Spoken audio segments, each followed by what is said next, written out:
Well, good morning and welcome to all of you to the spring meeting of the National Academy of Medicine Leadership Consortium for a Value and Science-Driven Health System. I'm Michael McGinnis, Executive Director of the Leadership Consortium and Executive Officer at the National Academy of Medicine. And it's my a real pleasure to welcome all of you to today's session. This is another virtual meeting actually, in testament to our planning, the cherry blossoms are in full bloom. We like to have our spring meetings at the time of full blooming cherry blossoms, but unfortunately, with our virtual world being what it is, we haven't been able to give you Leadership Consortium members the full advantage of that. Hopefully, next year, you will have it. And hopefully, actually, even this fall, we are all eager to have an in-person meeting again, although things have been working reasonably well in terms of getting things accomplished and tending to the necessities and opportunities in our work. It's different. We are looking forward very much to the time when we can all be in the same room together. Beautiful as these cherry blossoms are, we are still, and always have to remind ourselves, still in the throes of the COVID pandemic. And we are also acutely aware of the racial inequity, which has been especially revealed and underscored as in the course of the last year. This is one case of acute awareness that we hope will turn into a longer term awareness, one which is integrated into the soul and consciousness of each of us as we go about our business, and one that needs to be prominently in our minds throughout all we do. And in fact, certainly our Leadership Consortium work on the COVID impact, sector impact of COVID-19 will emphasize the importance of equity. The work that you've been undertaking in that respect has in each of the sector assessments underscored the importance of equity, and we will continue to raise it up for particular attention and action throughout the course of our work. And we'll come back to that at various points in our communications over the course of the year, as well as in the course of this meeting. But I'd like to begin with a special note of thanks to each of you for your leadership and for what you're doing for the consortium as a whole, as well as for leadership to eliminate inequity in our society.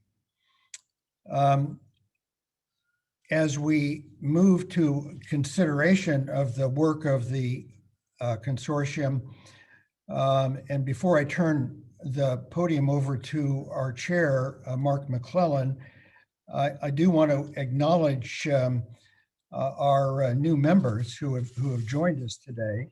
I'll just run through the list briefly rather than calling on them individually. David Myers, who is the Director of the Agency for Healthcare Research and Quality. Rochelle Walensky, who will join us later as the Director for Centers for Disease Control and Prevention. Rachel Levine, Assistant Secretary for Health and HHS. Mickey Tripathi, who is the National Coordinator for HIT. Q Ree, who is the Senior Vice President and Chief Medical Officer at Aetna/CVS. And Q is not a stranger to us, as he has previously interacted with us when he was at IBM. Von Nguyen, who is the Chief Medical Officer at the Blue Cross and Blue Shield of North Carolina, has joined our membership, as has Shantanu Agarwal, the former head of the National Quality Forum, who is now the Chief Health Officer at Anthem. Welcome and thanks to each of you as new members. We're very much looking forward to the benefit of your counsel, insight, and leadership. Also want to give special commendations and thanks to two of our colleagues who are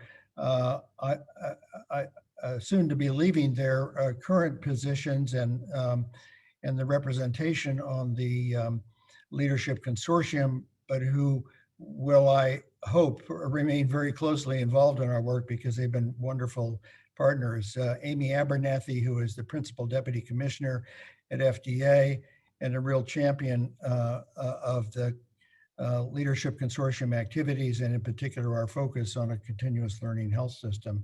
And Susan DeVore, CEO at Premier, who is retiring after a number of years of leadership of Premier and on the national scene.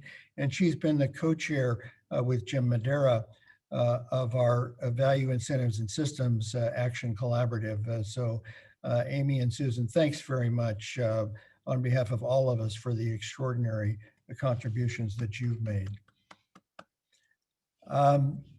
For the benefit of those of you who are new, as well as a reminder to those of you who, the rest of us who are not so new, but always can benefit from reminding of our program of activity, I'm going to run through just a few slides to set the basic context and then turn it over to Mark. If I can have the next slide, please, which shows the NAM Leadership Consortium description, which is, as we know, stakeholder leaders. We are made up of critical organizations throughout the economy, throughout this, the health sector, and we work together to collaborate under the auspices of the National Academy of Medicine for action on our common interests in advancing effectiveness, efficiency, equity, and continuous learning in health, medical care, and biomedical science. Next slide, please. The big tent umbrella under which we work and have worked for 15 years now has been effort to advance the learning health system. And the definition that we use for a learning health system is one in which science, informatics, incentives, and culture are aligned for continuous improvement, innovation, and equity, with best practices and discovery seamlessly embedded in the delivery process, and individuals and families active participants in all elements, and new knowledge generated as an integral byproduct of the delivery experience. Next slide, please. So our focus is on collaborative action.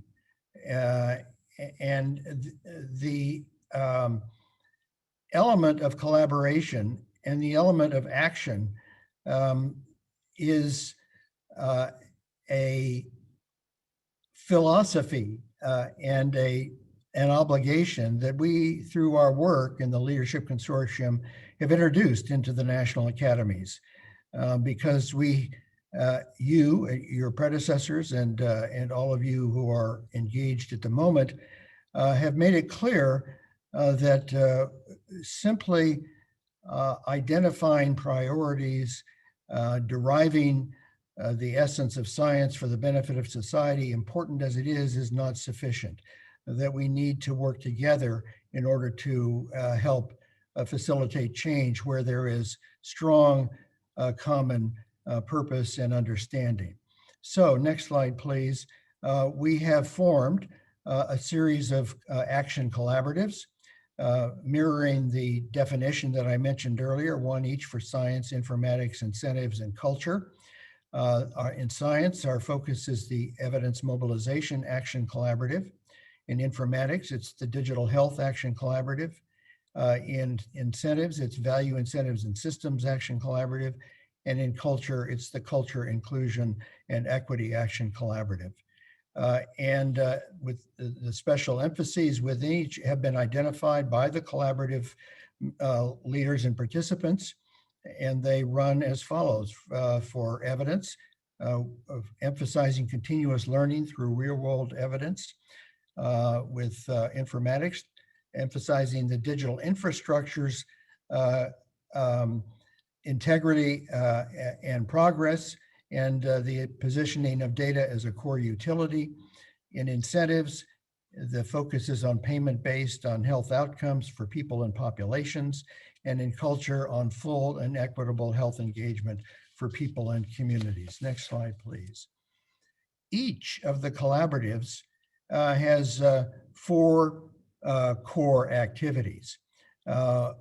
First is the identification and development of organizational networks who serve as affinity groups within the area, the development of anchor principles that can ground activities in the respective areas, and they peg off the anchor principles that have been identified for the learning health system.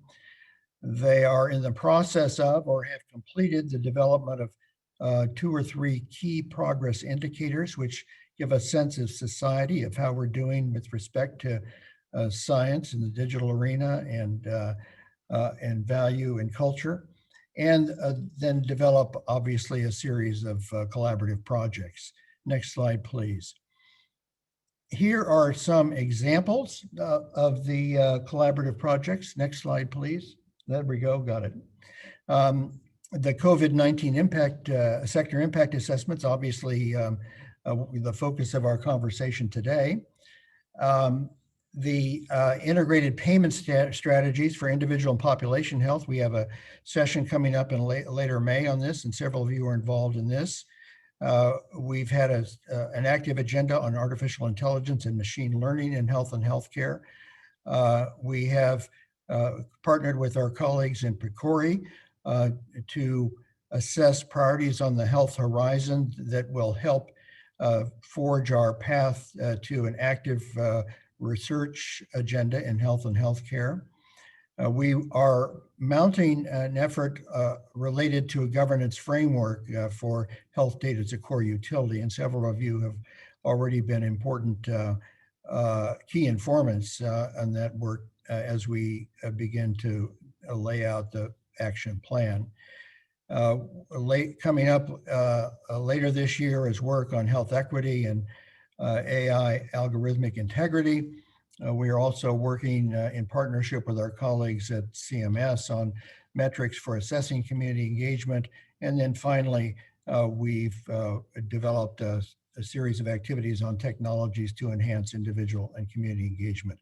Again, thanks to each of you who have been important leaders and participants in this respect. I want to turn in the last couple of minute or so to the immediate focus on our sector assessments. Next slide, please. Our first sector assessment will be coming out, actually 2 of them, on April 7th. This is the cover, or the first page of one of them, the one on public health, just to show you that it actually exists. All of your good work is coming to fruition as we phase the release of the sector assessments over the coming couple of months with the aim of the comprehensive NAM special publication of all of them this summer. Next slide, please. In fact, we are releasing on April 7th the public health sector assessment and the care systems sector assessment. You see the little logo that we have developed quite appropriately focused on each of these sectors as a fundamental component of a puzzle that makes up the interlocking components of our health and healthcare delivery system. So again, thanks to each of you.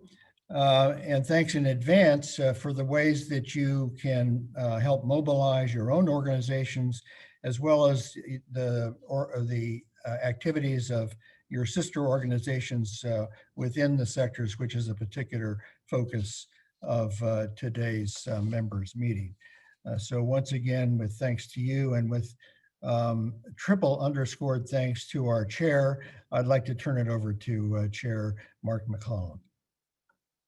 All right. Thank you very much, Mike. And thanks to everyone who's joining us virtually today. I, too, am sorry we're not together there in person overlooking the cherry blossoms. But I got to say, I miss even more the opportunity to spend time with you, those side conversations and so forth. Hopefully, we're on a track to getting back to that soon. But in the meantime, we do have a shortened meeting today. So we're going to try and make it as interactive and productive as possible. You all are all used to the Zoom world now. But I do want to thank you in advance for trying to compress into this shorter period of time the same emphasis as Mike just stressed on sharing ideas, finding ways to strengthen our collaboration, the impact of the work.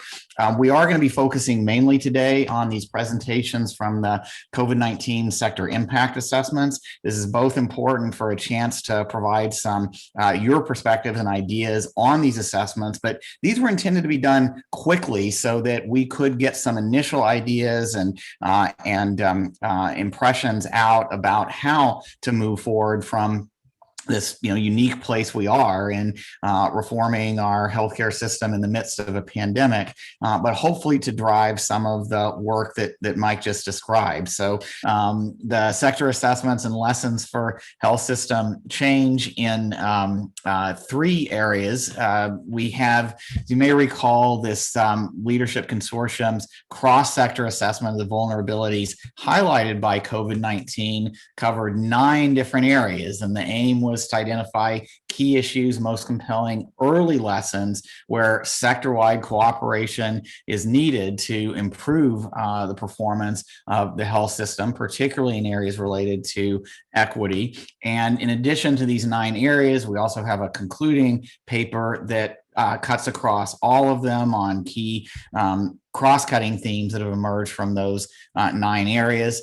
So the 9, just as a reminder: patients, families, and communities, clinicians and professional societies, care systems, digital health, state and local public health, health payers, health product manufacturers and innovators, health and biomedical research, and quality, safety, and standards, all of which play a critical role in our health system and are areas where, to Mike's focus on the approach for our consortium, there's some real opportunities for collaboration and a collaborative action.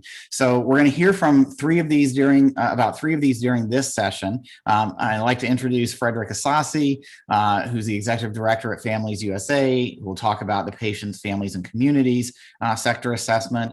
Amy Abernethy, as you just heard, is Principal Deputy Commissioner of Food and Drugs for a little while longer at FDA, who'll be talking about the digital health sector assessment. And then Matai Nauman, who's Global Head at Janssen for Research and Development on health product manufacturers and innovators.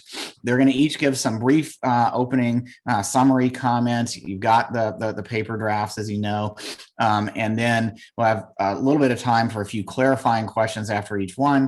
And after we've heard from these speakers and we'll hear from a couple of reactors and then move on to Q&A, and we will all do that as concisely as possible. So Frederick, let me turn this over to you. Thanks for being with us this morning. You bet, Mark. Thank you so much. It's a true joy to be here. A big thank you to you. A big thank you to Mike, to Ayadola, and to Anna, to all the terrific staff at National Academies of Medicine. It's been a true joy to work with on this paper. And most importantly, I definitely want to say a big thank you to my co-authors who have been just also a complete joy and worked so hard on this.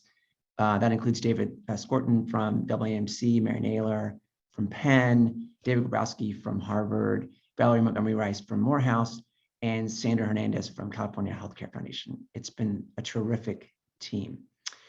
So next slide. So as Mark mentioned, this paper was really focused on trying to capture both the impact of COVID-19 on our patients, families, and communities, our population, our society, and then surface the learnings and the ways in which the experience of these patients, families, and communities could really inform the future direction and evolution of our healthcare system. There are, it's hard to state the profound impact, we're all experiencing it, of this pandemic on our society. And I think that we hit on some really important themes We begin the paper by really describing the ways in which the environment pre-pandemic informs the experience during the pandemic of patients, families, and communities. We also talk a lot about the ways in which the pandemic has impacted different populations so profoundly differently, the real inequities that have been surfaced or underscored or reinforced in terrible ways by the pandemic, particularly for communities of color and for individuals living in congregate settings like skilled nursing facilities. Those are two areas we really hit on quite a bit. So let me jump into some more of the details. I'm going to move pretty quickly. My discussion should be less than 7 minutes. There's so much to cover, so really excited for the conversation. So to begin with, these are the different domains in which we describe the experiences of patients, families, and communities with COVID. A lot of discussion about the disparate impact of infection rates, the elevated risk for essential workers, the increased transmission in congregate settings, and the disproportionate infection rates among low-income individuals and minority populations. We then talk a lot about, as I mentioned, all of the disparate impact on outcomes, greater incidence of severe illness and fatalities among the elderly population, increased risk for those with chronic diseases, and the disproportionate burden of mortality and morbidity for communities of color. We talk about testing, therapies, and vaccines, and all of the problems we've had with unequal access to diagnostic testing, uneven distribution of therapies, and the racial disparities in vaccination rates. We also cover the emotional and the overall impact for caregivers and families of the pandemic, the emotional toll, for example, the visitation restrictions, the variation in COVID-19 discharge practices, and the added burdens of new home and childcare responsibilities during the lockdown, these really profound impacts on society. We cover the mental health and behavioral health impacts, this increase in anxiety, depression, the exacerbation of existing behavioral health issues. We also talk about the non-COVID-19 health conditions, the really dramatic reduction in diagnostic screenings we've seen in preventative care, and the disruptions to chronic disease management. We talk about the disruptions to community-based services, the greater demand for social services, and then also the exacerbation of COVID-19 on structural and institutional racism, economic inequalities, ageism, and the neglect of our long-term care system. Very big theme in our paper. Next slide. In the sort of towards the end of the introduction, we go through and really analyze the impact of COVID-19 across marginalized populations with a reflection both of what was happening pre-pandemic and then what we saw during the pandemic, what we are seeing right now. We talk about the risk of infection and the fact that racial and ethnic minorities were disproportionately affected by infectious disease like HIV, AIDS, or meningitis, or respiratory illnesses like asthma before the pandemic, and then the really dramatic disparities in infection rates for communities of color during the pandemic, for example. The risk of severe illness, the prevalence of chronic illnesses such as cardiovascular disease and diabetes, much higher among communities of color before the pandemic, and then as a result and in a related way, the burden of morbidity and mortality from COVID-19 much higher among Black and Latinx patients. We talked about population-specific needs, that people of color were overrepresented in essential jobs, just as involved populations in homelessness, and much more likely to live in poor quality nursing homes. And then the racial minorities that had higher rates of COVID-19 hospitalization fatalities in the subgroups, like the elderly nursing homes, adults, and children.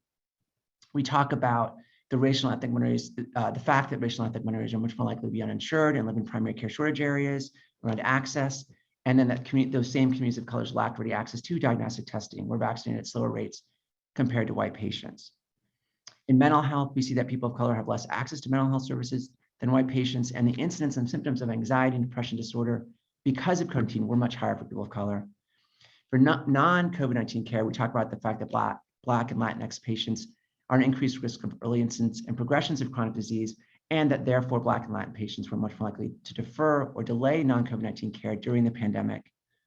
And then finally, that social needs, the income inequality, ageism, gender pay gaps, and environmental disparities that were prevalent throughout different facets of our society, then exacerbated the economic and social needs among marginalized populations. We also talked a bit in the paper, there was a focus on the impact of COVID-19 and the politicalization of public health responses and its impact on the public's ability to understand and trust science. That was another focus of the discussion. Next slide. So let's talk a little bit about the domains and the policies that have been identified as important places for the healthcare sector to really think about in terms of improving and responding to the lessons of COVID. First, these are the 5 domains that we cover in the paper: facilitating active and continued and meaningful engagement with patients, families, and communities, building and restoring trust through improving communication, working with trusted sources, and translating scientific practices, prioritizing and investing in solutions designed to advance health equity, realigning care and approaches to meet the needs of patients, families, and communities, and then examining critical intersections and implementing aligned solutions between patients, families, and communities and other sectors. So let's go ahead and take a deep dive into each of these. Next slide, please. So what about the considerations for facilitating active, continued, and meaningful engagement with patients, families, and communities? First, we talk a lot about how to orient transformational efforts across all sectors of the healthcare system around the experiences, needs of patients, families, communities. This is really the core of intelligent design and other lessons learned, that we really have to put the end user into the center of the transformational enterprise.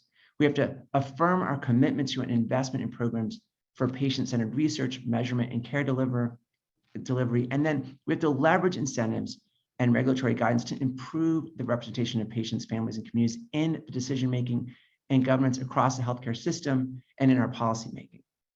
Next slide. These were the considerations for building and restoring trust through improved communication, trusted sources, and translation of scientific practices. This is really to address the damage done to the public's understanding and trust of science. First, we have to divorce scientific and medical messaging from political aims and incorporate the CDC's best practices for crisis communication. Those of us who were very involved in the Zika response remember how important this was, and how little of the real deep understanding and best practices of the CDC around crisis communication were incorporated. They were missing from so much of the national dialogue last year. We have to empower scientists, doctors, and the public health officials and dedicate resources and training to improve communication to different segments of the population, particularly our marginalized populations. And then we have to partner with community leaders beyond the health professions and invest in diversifying the pipeline of healthcare leaders to improve communication with marginalized populations. Next slide. These were the considerations that we identified for prioritizing investment in solutions designed to advance specifically health equity.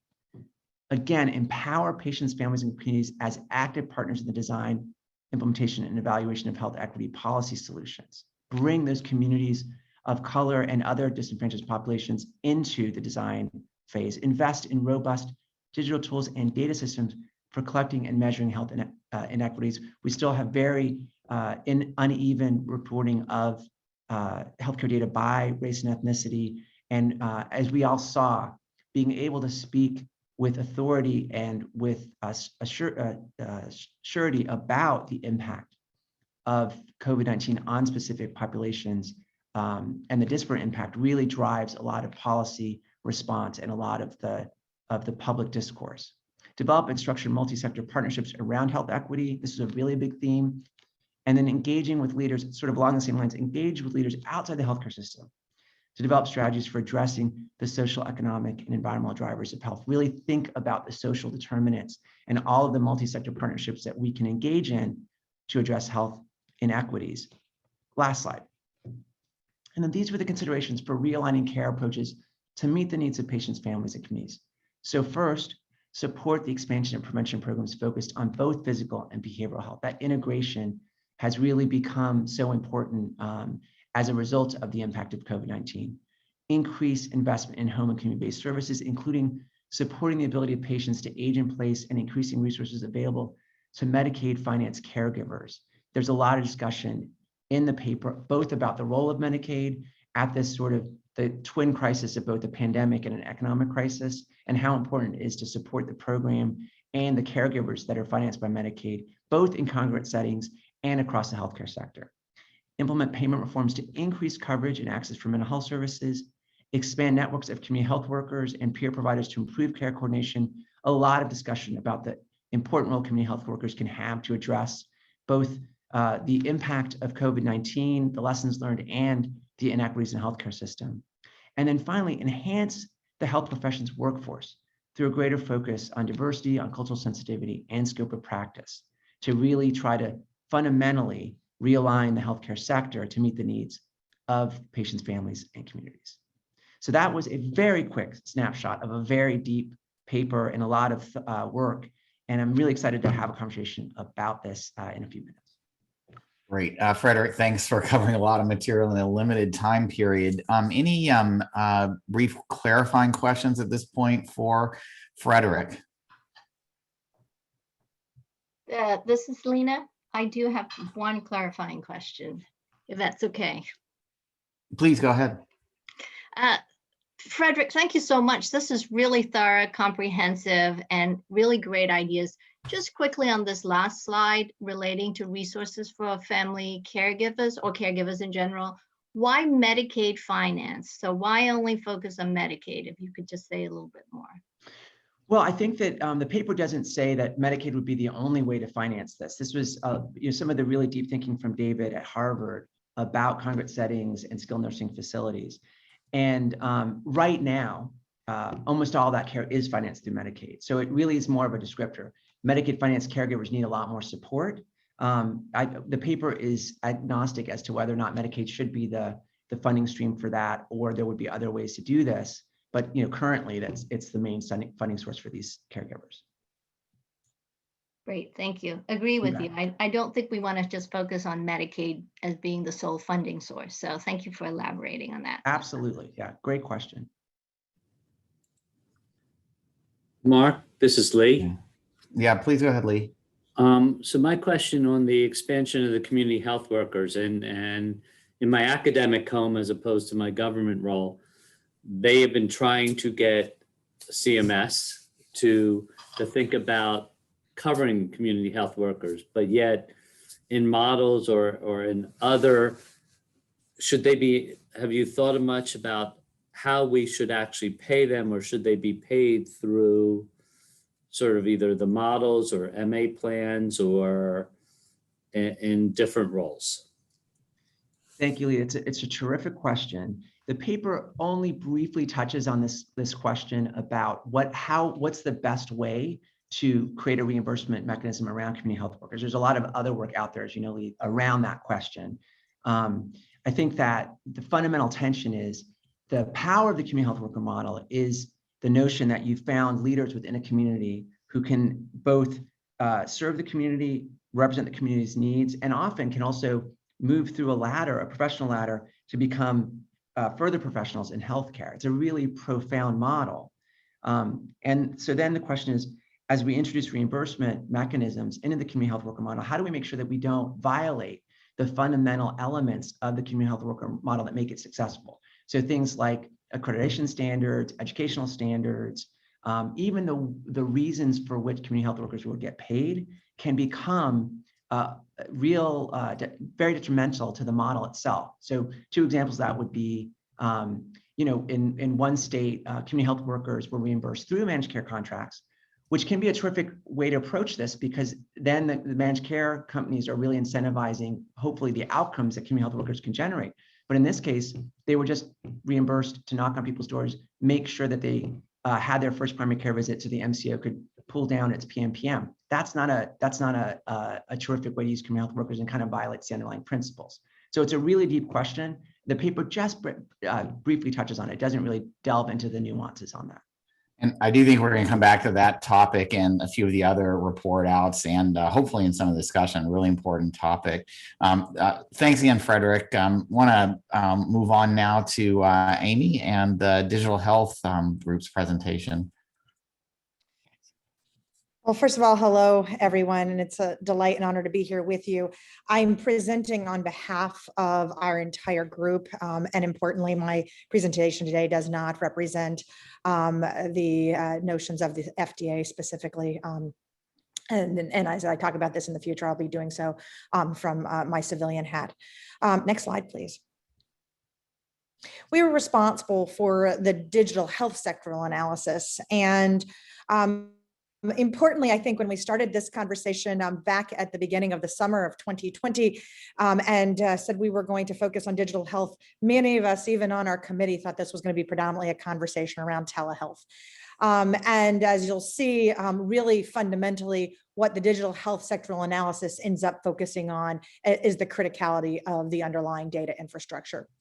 That being said, as we started to do our work, the first thing that we did was look across all of the other sectoral analyses and the papers written by those sectors to ask the question, what lessons learned show up as digital health relevant observations across the other sectors? And importantly, digital health comes up over and over again across the other sectors with these 6 leading themes. One is indeed telehealth becomes real, practical, and essential during the COVID-19 response, and that was a repeat theme.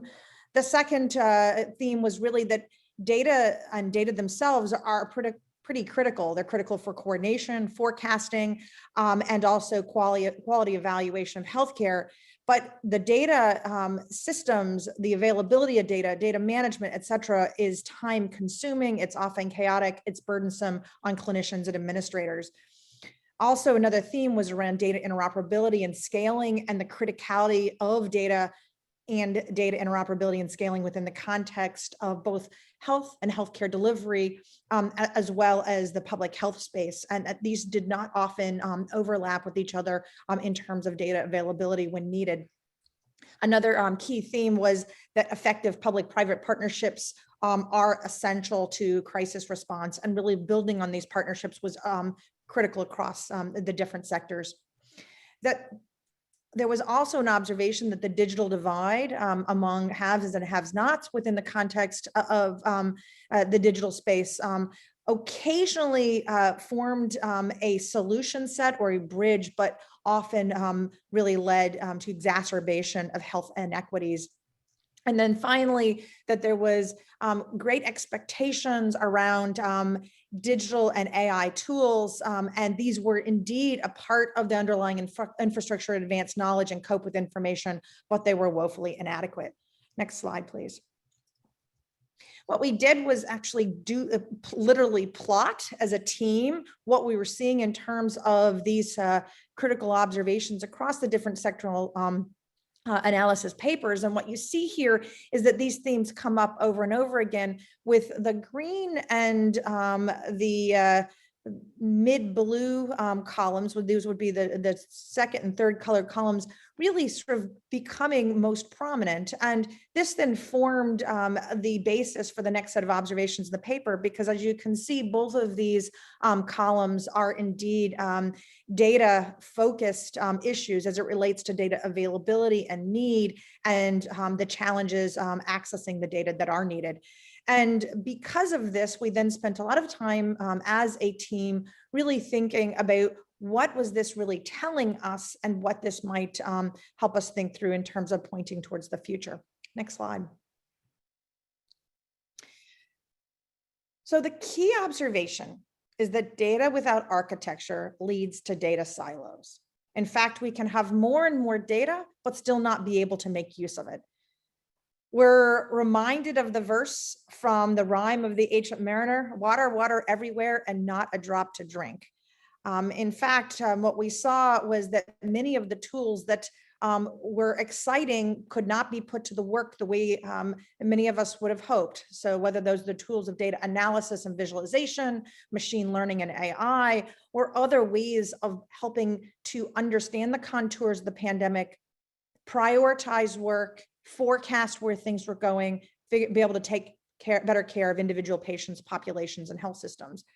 And that ultimately, it's not just health system data that we need access to or to be able to put together. So this is not just getting data from the electronic health record, and this is not just an EHR problem, but rather there needs to be able to access and manage, coordinate and integrate data from personal, social, infrastructural, biological, population-wide, and other data sets, and the data types keep expanding. And importantly, the more that the pandemic went on, the more obvious it became about how many challenges we have. Next slide, please. As we started to think through what were going to be the solution sets for the future, one of the key areas of focus became the need to really think about data architecture, the modularity of the data systems and the technical systems so that different pieces could connect and fit together, and the criticality of data infrastructure. And because some of these things can be pretty technical concepts, we spent some time really thinking about other example systems and how those systems work and how that might be applicable to the digital health space as an analogy set. And I think building a house ultimately became the most practical. And I thought I would just highlight this for you for a moment, because what we propose going forward is really based on many of the features of this analogy. Imagine if you're building a house, you'd of course need good tools and an adequate supply of lumber. You'd want to understand the architecture of the house in order to be able to build it. But if you lacked the tradespeople, if you didn't have heavy equipment, building inspectors and other infrastructure, you really would not be able to progress the construction. And furthermore, it's the modularity that's both intentional to the design and agreed upon across the industries through, for example, industry standards, such as standard size doors and windows, building codes, the ability to orchestrate the different components of the system, such as the electricians and the plumbers and the roofers, but then also be able to allow there to be both the underlying modularity and fitting together, while also being able to have the ability to plug in new ideas and new innovations, new door types, be able to ultimately envision the house that you want and envision the way that you want that house to be laid out, and be able to go for that without having so many standards that there is not the possibility to have craftsmanship or artisanal solutions, and not the possibility to have innovation.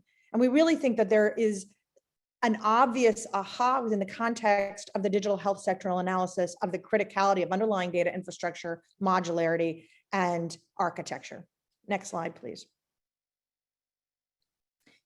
Because of that, we recognize that in order to address the nation's deficiencies, we're going to need an overall system architecture.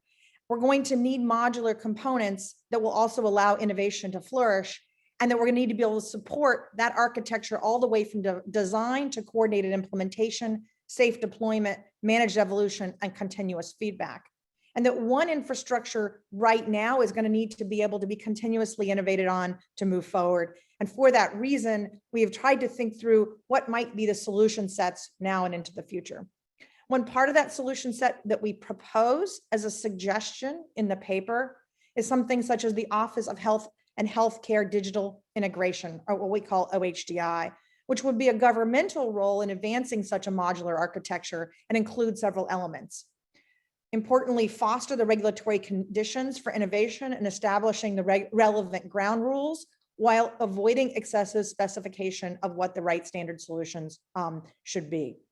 Importantly, we cannot standardize it all, and trying to standardize for every data element and every plugin will not only prevent innovation, it will actually be just undoable, and therefore lead to both a mess and not a way forward. We need to ensure a commitment to public trust, equity, and health, and we need to make sure that cybersecurity is attended to up front. We need to facilitate vital public-private partnerships. We've seen over and over the criticality of public-private partnerships throughout the pandemic, and we see that criticality in digital health. And we need to embrace incremental innovation, recognizing that solutions are going to emerge gradually, and we want to be able to accommodate for innovation going forward. In our paper, we go through and outline core elements of the proposed office, and I'm happy to talk to you about them today if that will be useful. Next slide. In addition, we highlight that there are many identified priority actions that are really dependent under the underlying data. So one priority action is to incentivize novel clinical evidence generation approaches.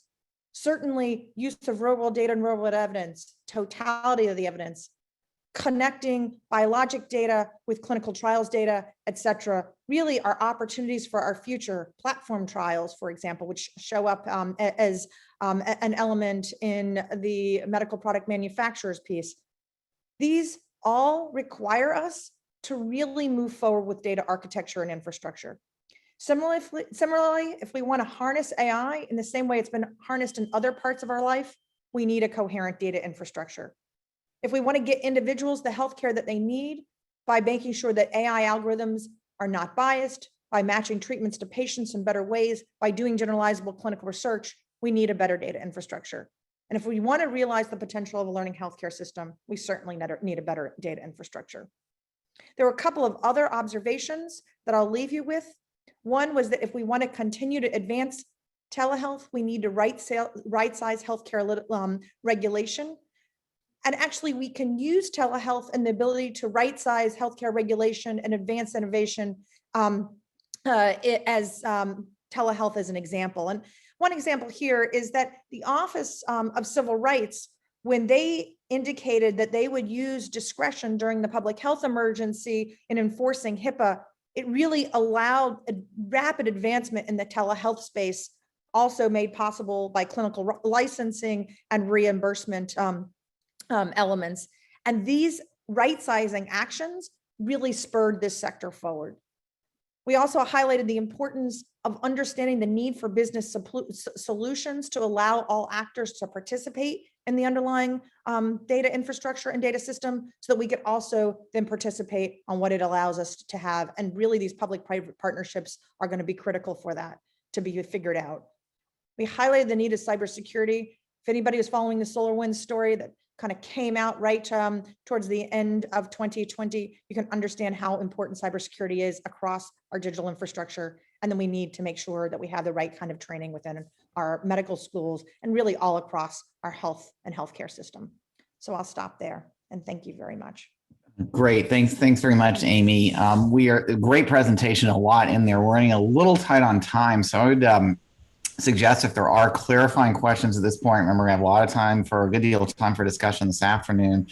Please stick them in the chat box and we'll try to get to them in the meantime that way. But right now, I'd like to go on to Matai for a presentation from the sector on health product manufacturers and innovators. Yeah, thanks, Mark. Thanks to you, to Mike, to the NAM team for the opportunity here. I too will go through very quickly what is a rich paper with lots of ideas and thoughts in there. So hopefully we'll get a chance to talk a little bit later about some of the nuances I may miss in this overview. But I'll summarize quickly some of the thinkings as Mark said, the health products manufacturing and innovation sector. I had the privilege of working really closely with a number of very talented people. Vas Narasimhan at Novartis is the co-leader of the paper with me, and Rick Kuntz, CSO Medtronic, Mojda Paul, head of the healthcare business at 3M, Frida Lewis Hall at Exact Sciences and previously CMO at Pfizer, and Adam Schechter, who's the CEO of LabCorp.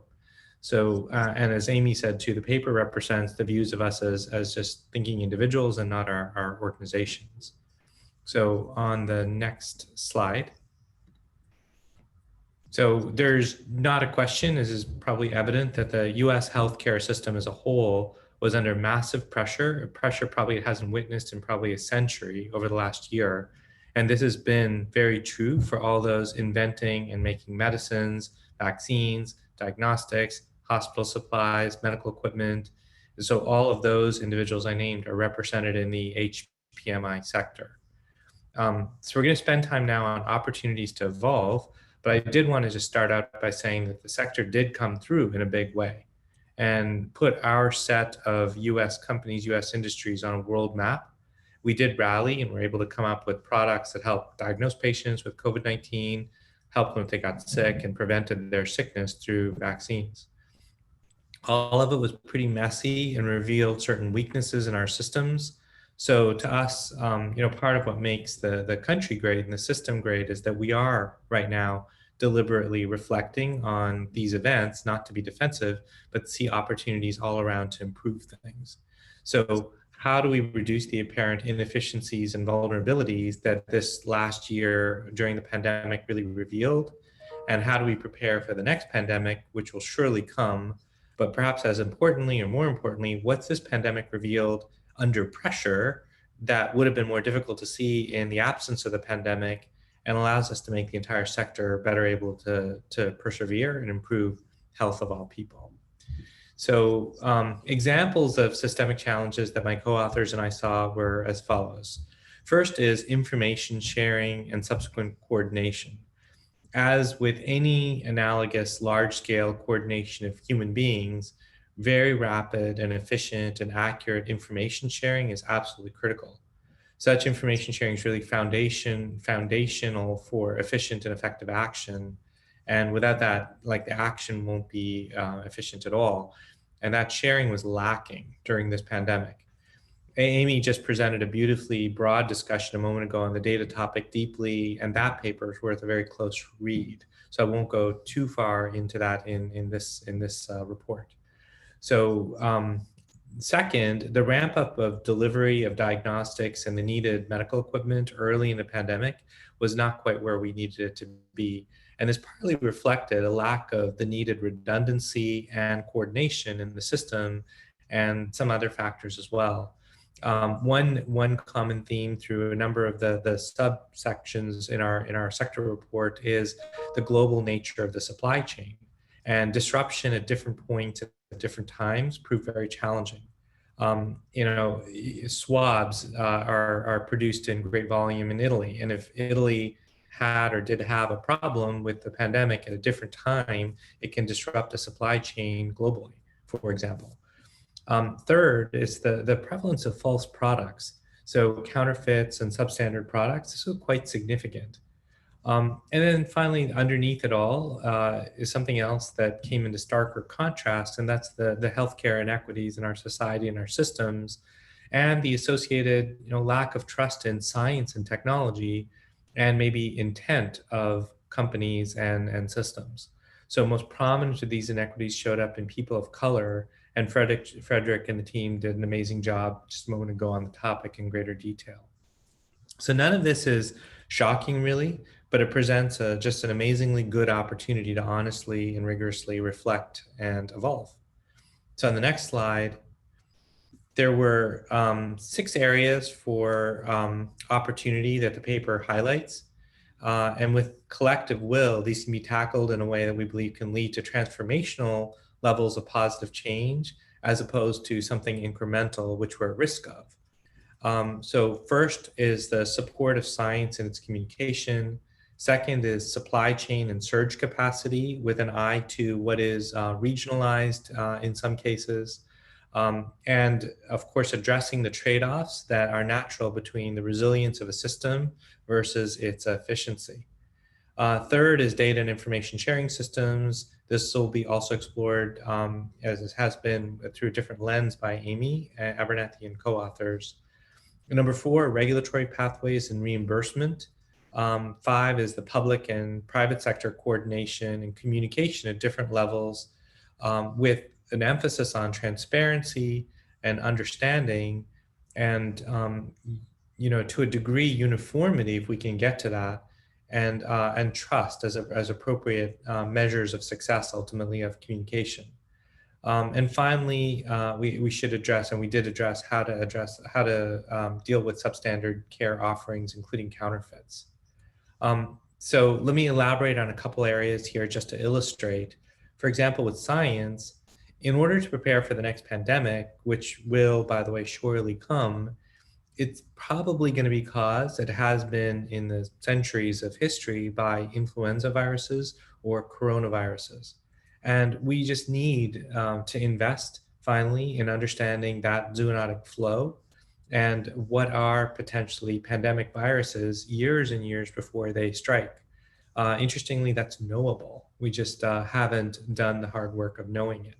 So we can sequence them before they pop into humans and feed that knowledge into existing and improved systems to turn that knowledge into medicines and vaccines that are poised to undergo clinical trials, as opposed to spend all the time up front.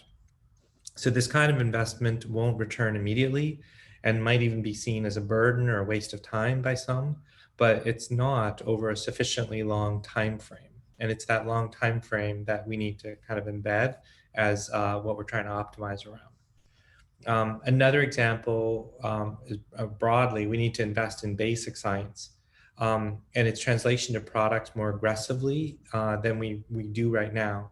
And this is aimed at both acute and chronic needs, but also in early identification of disease, prediction of who's going to become the most sick, so interception of disease, and outright prevention.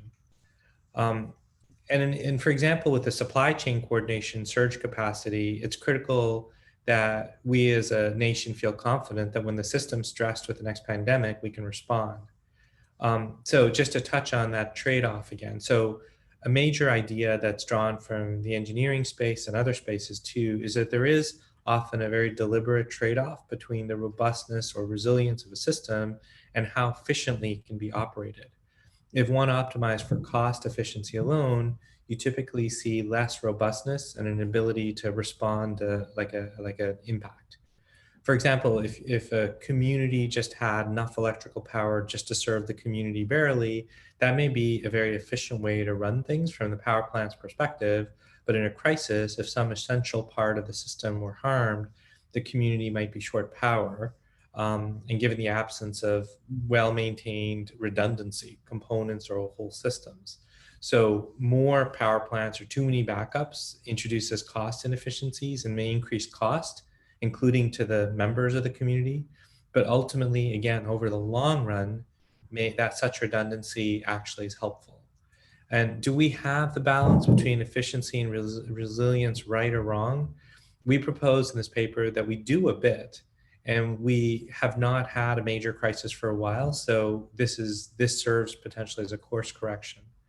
And we need to invest in things like ever-warm systems that can manage surge manufacturing of key products to deal with a crisis like the one we just had or having. And let's talk about like testing as an example. If there was that level of capacity for masks, testing, systems for tracing of individuals that may have been exposed.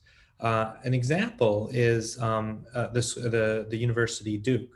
And what they did with their population of students is pretty remarkable and shows that you can, in fact, have a fairly normal existence so long as you put certain safeguards in place.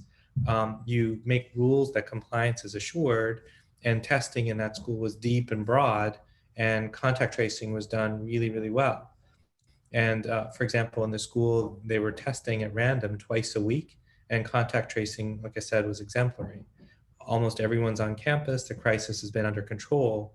If we had done that, think about that level of investment to prepare for doing that.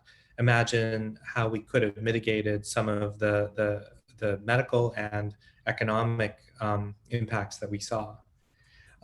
So one question is, do we have the balance wrong in general across all healthcare? And this needs debate. We don't make a big statement about that in our paper.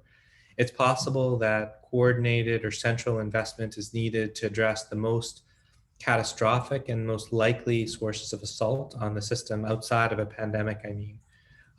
So I won't go over each of these 6 areas in detail, but let me touch on data and information sharing before moving on, and I'll come back to that one at the end. You know, and Matai, we are going to need to wrap up in just a minute, but okay. Great stuff here. Okay, I got it. Let me think. So let's move to our next slide then. And I want to emphasize just a couple things. Like, there are specific suggestions that we're making for kicking off change that could be transformational. We do see a tremendous need for centralized funding of certain science. The private-public partnerships in particular need attention, and we'll go into that. We go into that in the paper in a big way. So maybe just I'll go to the last slide, Mark, and if that leaves time for questions or later, it's fine. Yeah. So, one emphasis here is if one looks at history, there's always a period where there's a lot of enthusiasm saying never again, we must do something. But as that emotion fades, as the crisis fades, the motivation fades to do something. So one call to action here is that we act in the next 6 months. and we put certain changes in place in the next 6 months and not 2 years from now or a year from now, because I'm worried that enthusiasm will fade. So Mark, let me stop there then, and we'll see if we want to dig further into anything.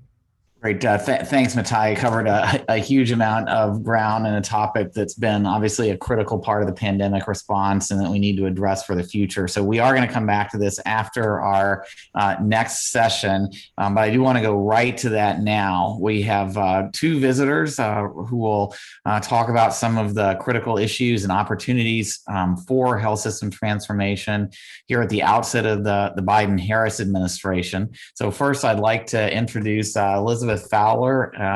Liz is the new director of the Center for Medicare and Medicaid Innovation, and will talk to us about some of the opportunities for accelerating health financing reform. Liz, big topic. I know you've got a limited period of time with all else going on, but we're really glad to have you here and hope this can be a foundation for further collaboration with the National Academy. All right. Well, continuing our very packed agenda, I know if people need to get up and stretch or something like that, please feel free to turn off the camera, but we still have a lot more good material to get through. So I'd like to go back to our COVID-19 sector assessments with lessons for health system change. And Michael is going to introduce that for us.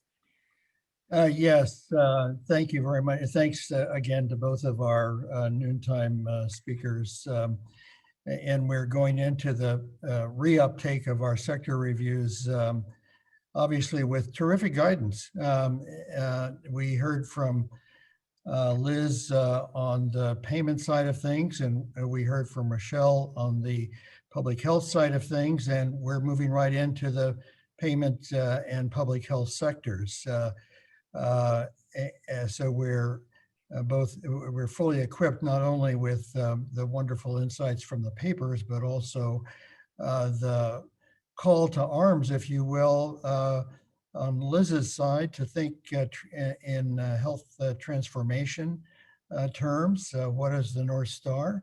And from Rochelle's side of things to reimagine public health, and Karen has a lot to say about that from every vantage point. So we're going to go first to Rahul Rajkumar from Optum Care Solutions, who's going to give the highlights from the health payers review, and then we're going to turn to Karen DeSalvo, who will give the highlights from the state and local public health sector.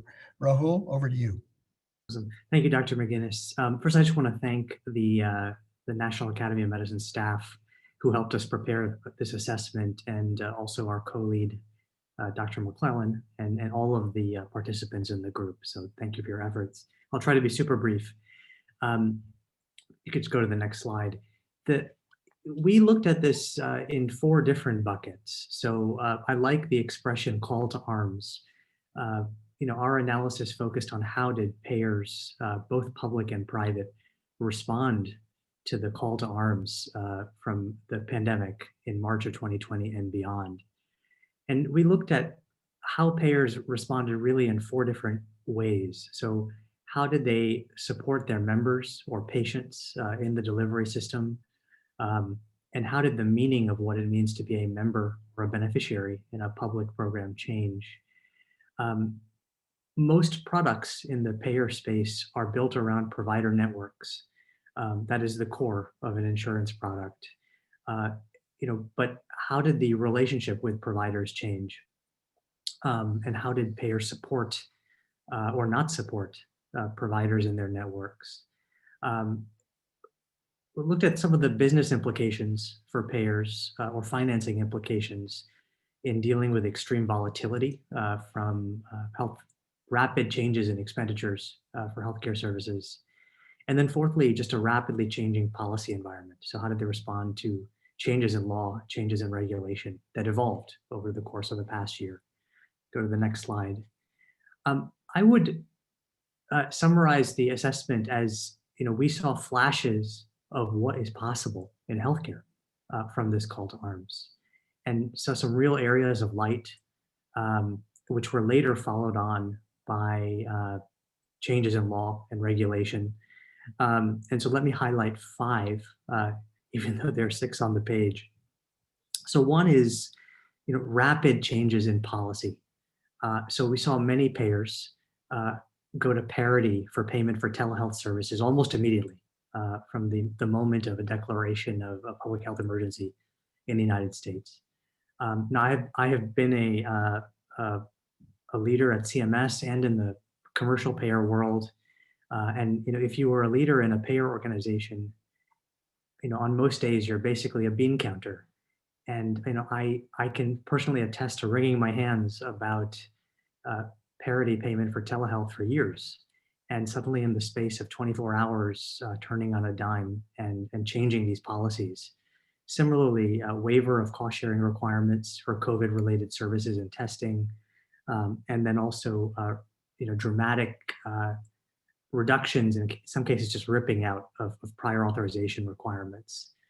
So what was achieved in the space of a few weeks was really many years of work. The second was saw many payers begin to address more rapidly the non-medical or social determinants of health. And so we highlighted programs from Humana, from AmeriHealth, in transportation, meal delivery services to members that were specifically vulnerable populations affected by the pandemic. Third area, rapid evolution in provider finance and innovation. And so, we've talked a lot, even in the course of this meeting, on value-based care. One of the major themes in the world of value-based care is both payer and provider reticence. In the months of March, April, May, we saw many primary care providers with dramatic reductions in their volumes that threatened their financial solvency. Many payers in our assessment seized on this opportunity and offered bridge financing, in some cases interest-free loans or grants to providers to bridge their financing. And if I could highlight a program from Blue Cross for Carolina, basically a true-up offered to primary care providers for the years 2020 and 2021 to bring them up to 2019 revenue levels in exchange for entering a value-based care program with total cost of care risk, and as a future bridge to a world of primary care capitation. So a conversation that would not have been possible even 2 years ago. Saw payers actively participating in biomedical research. So highlight a partnership with United Health Group and Eli Lilly on to develop the monoclonal antibody product. And then also were participants in the Johnson & Johnson vaccine trial. And the role of payers was really the provision of clinical data and a robust flow of volunteers. Partnership with public health. So we noted the example of Blue Shield California that really co-led the testing effort and the vaccination effort, continues to lead the vaccination effort in the state of California by lending executive support, leadership, personnel, and funding. So if you go to the last slide, next slide, I think the challenge for the sector is what can we preserve? What can we capture of everything that's been learned, and amidst this terrible suffering, the good that came out of this rapid period of innovation. And so the themes for the future, really, I would say 3 areas of good, or 3 points of light, and then 1 area of concern. So one, just it highlighted the instability of fee-for-service. And there is a world of future payment that is more resilient, offers more resilience and support for providers. I think for many primary care providers and even some specialists, highlights the appeal of a capitated model, even in a wide open PPO or open network type product. So I think you'll see this theme of resilience incorporated into future thinking in value-based care. Second is related to that, just the opportunity to accelerate changes in the delivery system that follow from these changes in finance. A third is more robust and ongoing payer partnership in clinical trials and biomedical research, but also in supporting public health authorities, both at the state, local level and at the federal level. And then the last point, and then I will turn it over to Dr. DeSalvo, is there is going to be a long tail, in our view, of uncertainty. In the early days of the pandemic, the first pass concern was really one of an incredible spike in expenditures. That was before anything was really known, and many payers were assessing the adequacy of their reserves. So payers are required to keep statutory reserves. One of the cited reasons for that is pandemic. What actually happened was, as all of you know, we saw the floor drop out from healthcare demand for 3 months in the spring, which I don't think, I'll speak for myself, I certainly would not have predicted. And because pricing was already set for the year 2020, you saw in many of the publicly traded payers reporting pretty startling earnings reports related to the suppression in demand for healthcare services. That demand came back towards the end of 2020, and I think will continue to surge into 2021. And truthfully, we don't know how long that tail of resurgent demand will be. And that creates problems for the pricing of insurance products, but also the benchmarking of risk agreements with providers. So ACOs, bundled payments, are all predicated on some certainty in predicting the future. And so these are the ongoing challenges for this sector, even as we try to capture the innovation and the good that came out of this experience. Thank you for your time. Look forward to the discussion, and I will happy to turn it over to my colleague, Dr. DeSalvo. Thank you very much, Rahul. Are there any quick questions of clarification that anyone would like to make?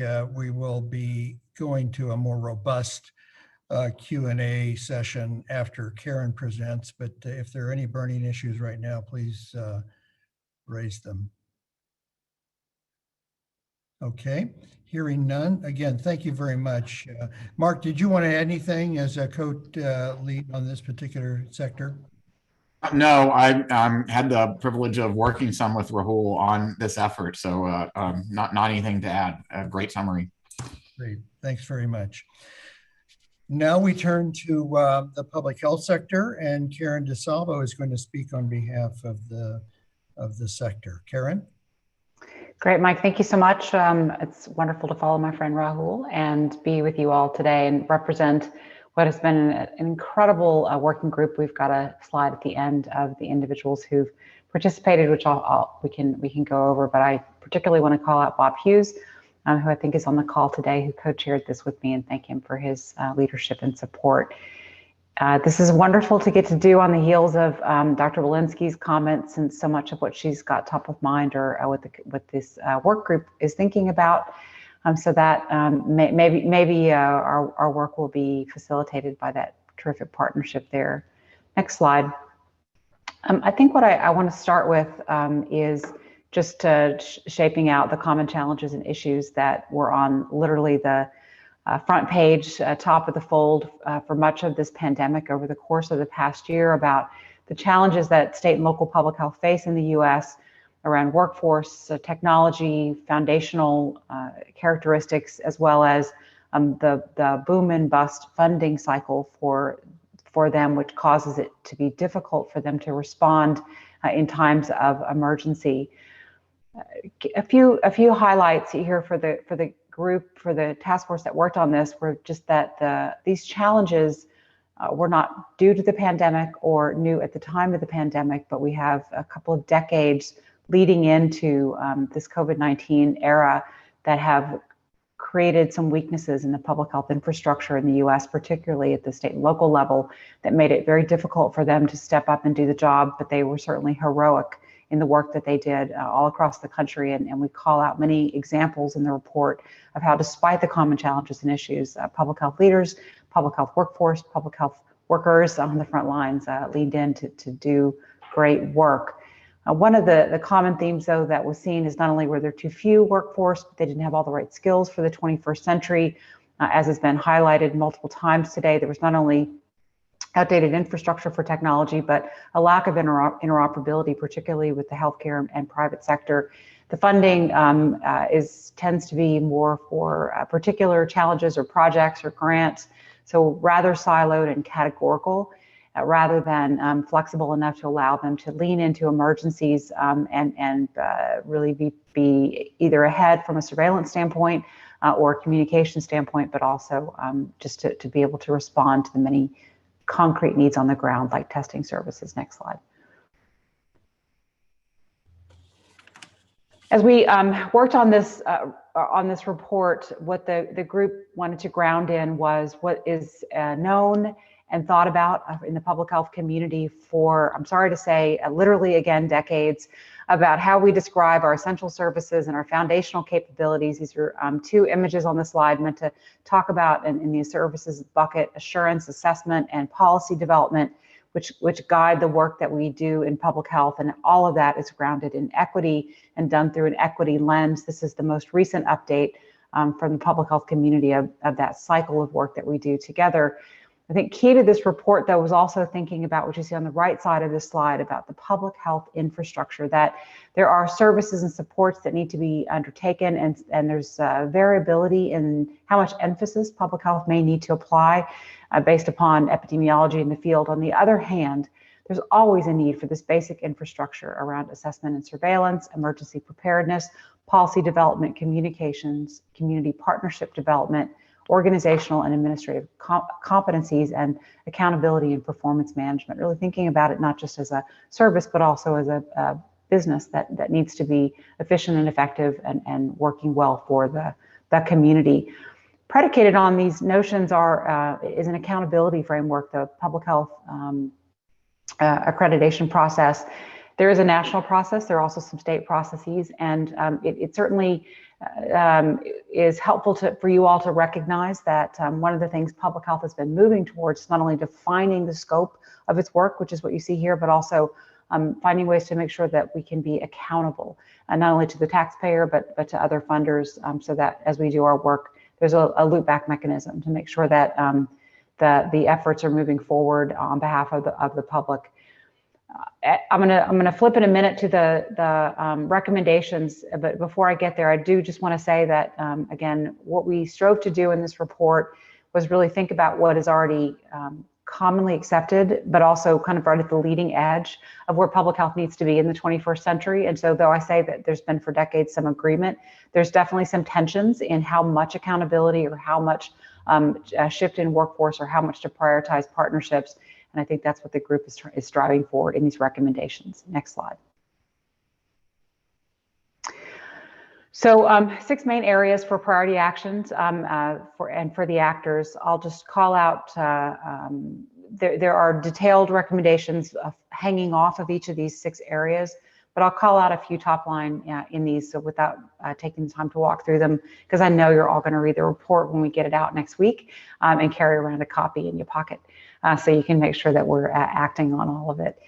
First, start by talking about transforming public health funding. A key to the conceptual notion here is it's not just about putting more money into the same system, but using those resources to transform the system. Think about it in the way that value-based care can transform the healthcare system, or the way we leverage the high-tech funding and meaningful use to transform the healthcare system, to modernize it, to rationalize it, and to create a way that it was really much more person-centered. So this in this bucket, including thinking about moving away from purely categorical funding, so take care of hypertension, only use the money for that, but really thinking about funding the foundational capabilities so that there's not a boom and bust cycle, but a steady stream of resources to make sure that everyone in America has public health protection every day. The second area is affirming the mandate for public health. This has clearly been a challenge across the US, as we've seen that in variability in state statute, local statute, having challenges around overlapping jurisdictions. I love to pick on Texas, where you might live in a community where you have someone who has jurisdiction over you because they're a city, a county, and then a state. It creates a lot of confusion about who's in charge in times of crisis, but in every day. And also where there's variability about the responsibilities and the opportunities for the public health agencies to protect the public's health.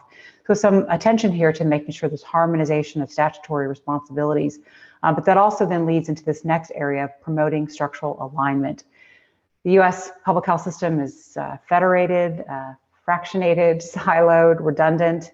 I'm being super negative about my infrastructure and my peers. We recognize that this grew up organically from the time that we first began local public health in Yakima, Washington, to address waterborne safety. It has grown up in a very organic way, and I think the committee's senses the time has come to think about rationalizing this, regionalization, shared services, other ways to reduce any redundancy, so we make sure that we're maximizing opportunity for clarity of impact of the public health infrastructure. Fourth area is about investing in leadership and workforce development.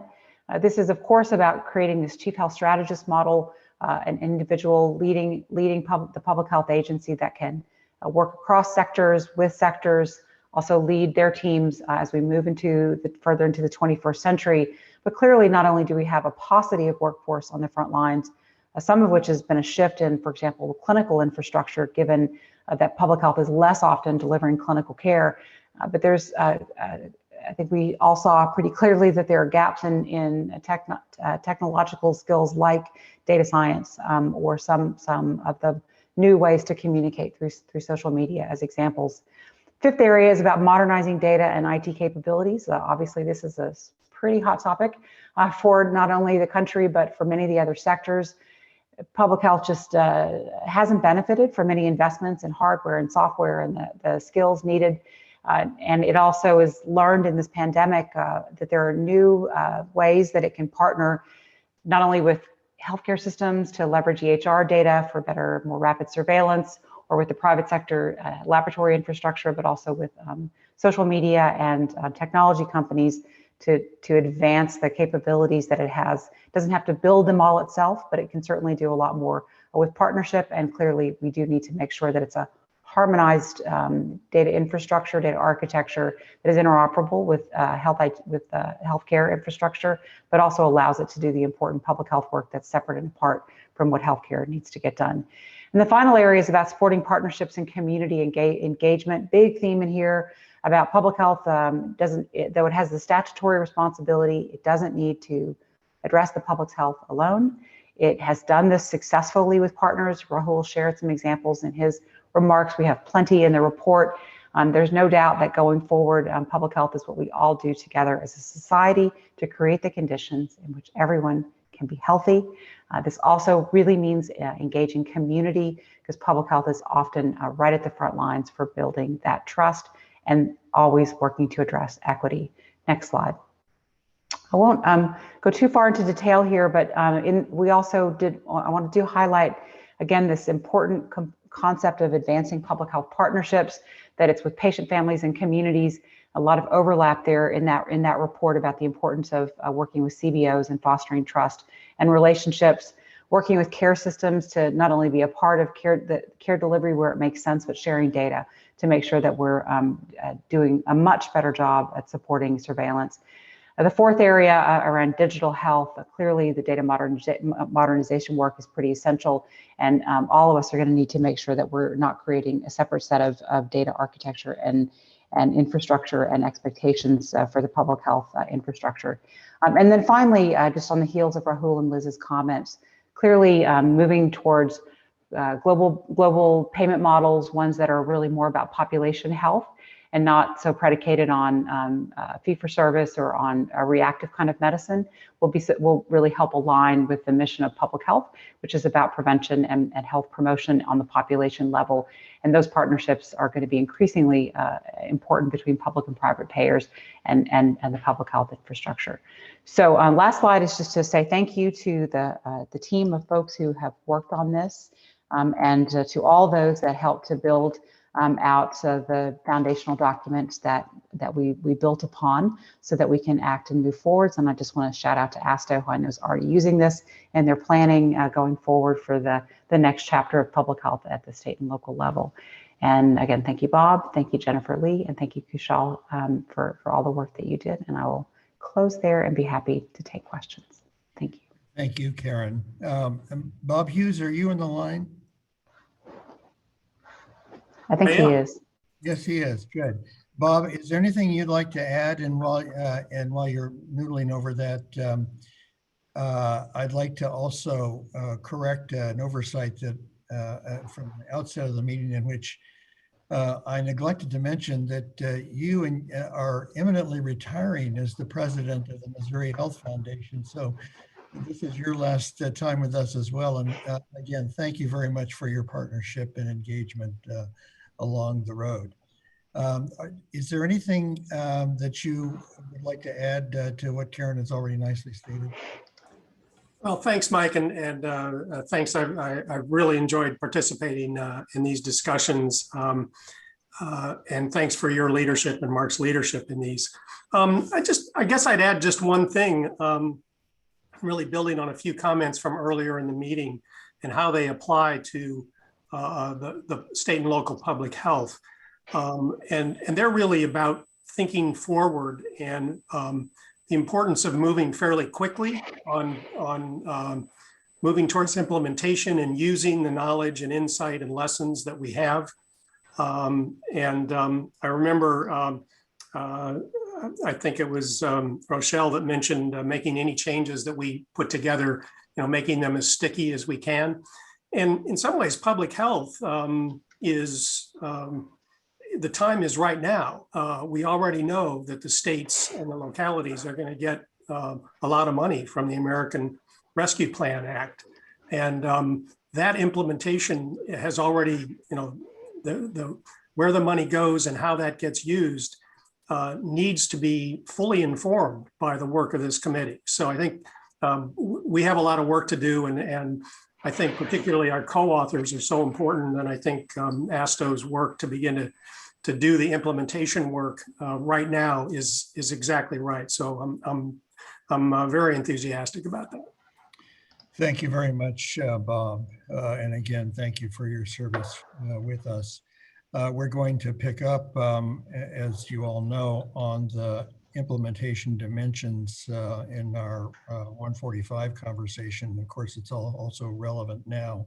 But as we move into the next 30 minutes of our discussion, we've asked a few people to offer some initial reflection on the conversations that we've heard so far, the report so far on the impact assessments and the agencies that were especially identified, or questions that they have for those who made the presentation. And if I may, I'd like to turn first to Nikayla Cook, our colleague who's Executive Director of PCORI. Nikayla? Well, thank you, Michael, and thank you to everyone who presented already these amazing sector assessments. It's really been a privilege to be a part of this. And, I was really struck in listening to the presentations that I heard a few themes that resonated with me across multiple presentations. And I wanted to list these three to see if they also resonate with others. And one was around advancing health equity. I don't think any single sector assessment missed talking about the importance and the issues of health equity. I also heard a theme around supporting partnerships and engagement toward trust in public health, science, and medicine, as well as a theme that really stood out to me around enhancing infrastructure in multiple different ways. And I just wanted to take each for just a couple of seconds here. I know we have tight to hear everybody's comments, but related to advancing health equity, what really stood out to me is that we all are emphasizing the importance now more than ever of really partnering across sectors with patients and communities toward the advancement of health equity. And that it seems that in many of the comments I heard, this concept of thinking across sectors to build coalitions and partnerships that will be really intentional in thinking about this kind of community and stakeholder approach to integrating research, policymaking, and clinical practice toward equity seems central in our work. And I also heard the importance of doing this with public-private partnerships across government, academia, the private sector, across science, medicine, public health, and with policymakers, and thinking even outside of the health system in terms of the social intervention that's going to be necessary to really advance health equity. When I heard conversation and comments around partnerships, the second theme that emerged for me, partnerships and engagement, it seemed really to kind of lean toward the importance of trust and the importance of centering on patients, families, and communities to help us build the trust around science, medicine, and public health that we've all really just seen as critical in this pandemic. And to me, this kind of emphasis was around the establishment of meaningful partnerships and trust, and beginning with even the identification and involvement of community brokers or identified entities within the communities that help us set priorities, as well as how we think about how we want to implement change as we think about centering around patients, families, and communities. I also heard that including these communities and patients as we think from the beginning about our practices will actually help us build trust and trustworthiness and actually change the face of science and public health and medicine to more fully reflect the diversity of our communities, as moving from academic institutions or public health institutions to more of the neighborhood community feel that really will invite the diverse investigators and face of research, et cetera, as well as enrollment of diverse populations into the health research, as well as public health plans that we're trying to implement. As it relates to infrastructure and architecture, maybe that third theme, I heard that run across data and digital health, public health, research, and even care delivery and financing. And it was really about enhancing our infrastructure and architecture in ways that allow us to coordinate as well as integrate and be more cohesive in the way that we think about infrastructure and architecture supporting all of the sectors and all of the work that's really going to help us move from responding in a pandemic to how we take those lessons learned towards transformation and a futuristic look. And I don't think it can be overemphasized in terms of thinking about what we heard around the data and digital and data sharing agreements and interoperability that will help us scale, not just for the purposes of having data that's helping us surveil and track and monitor and assess outcomes, but also to allow us to really take different data-driven approaches to the work across sectors. And I also wanted to just underscore in this idea of infrastructure and architecture that as it relates to public health, I can't say it better than Karen just did, that it just seems integral to thinking about our investment in people and systems that will transform our public health infrastructure for the future, and research infrastructure to bring a coherency and coordination where we can actually knit together our existing entities and networks and think about a coordinated and coherent way that we can forecast, predict, prevent, and even enroll more quickly in clinical trials, I think is just critical. So those were some of the insights I heard, and I heard action across the full range of the sectors represented here today that would be critical for all of these areas, and that it really would take collaborative action for us to see something transformative here. So thanks for the opportunity to comment. No, thank you, Nikayla, for underscoring three dimensions of equity, trust, and infrastructure that I think resonate with everybody throughout the conversations to date. And we'll come back to those, I think, later on in our discussion period. And let's transition then to Julie Gerberding, Executive Vice President at Merck. And Julie, thank you for your service and partnership, and I'd like to turn it over to you. Thank you. Thanks, everyone. It's been a really amazing morning to appreciate the sector impacts and the fact that we're not done with this yet. So I'm sure there's going to be a lot more learning going forward.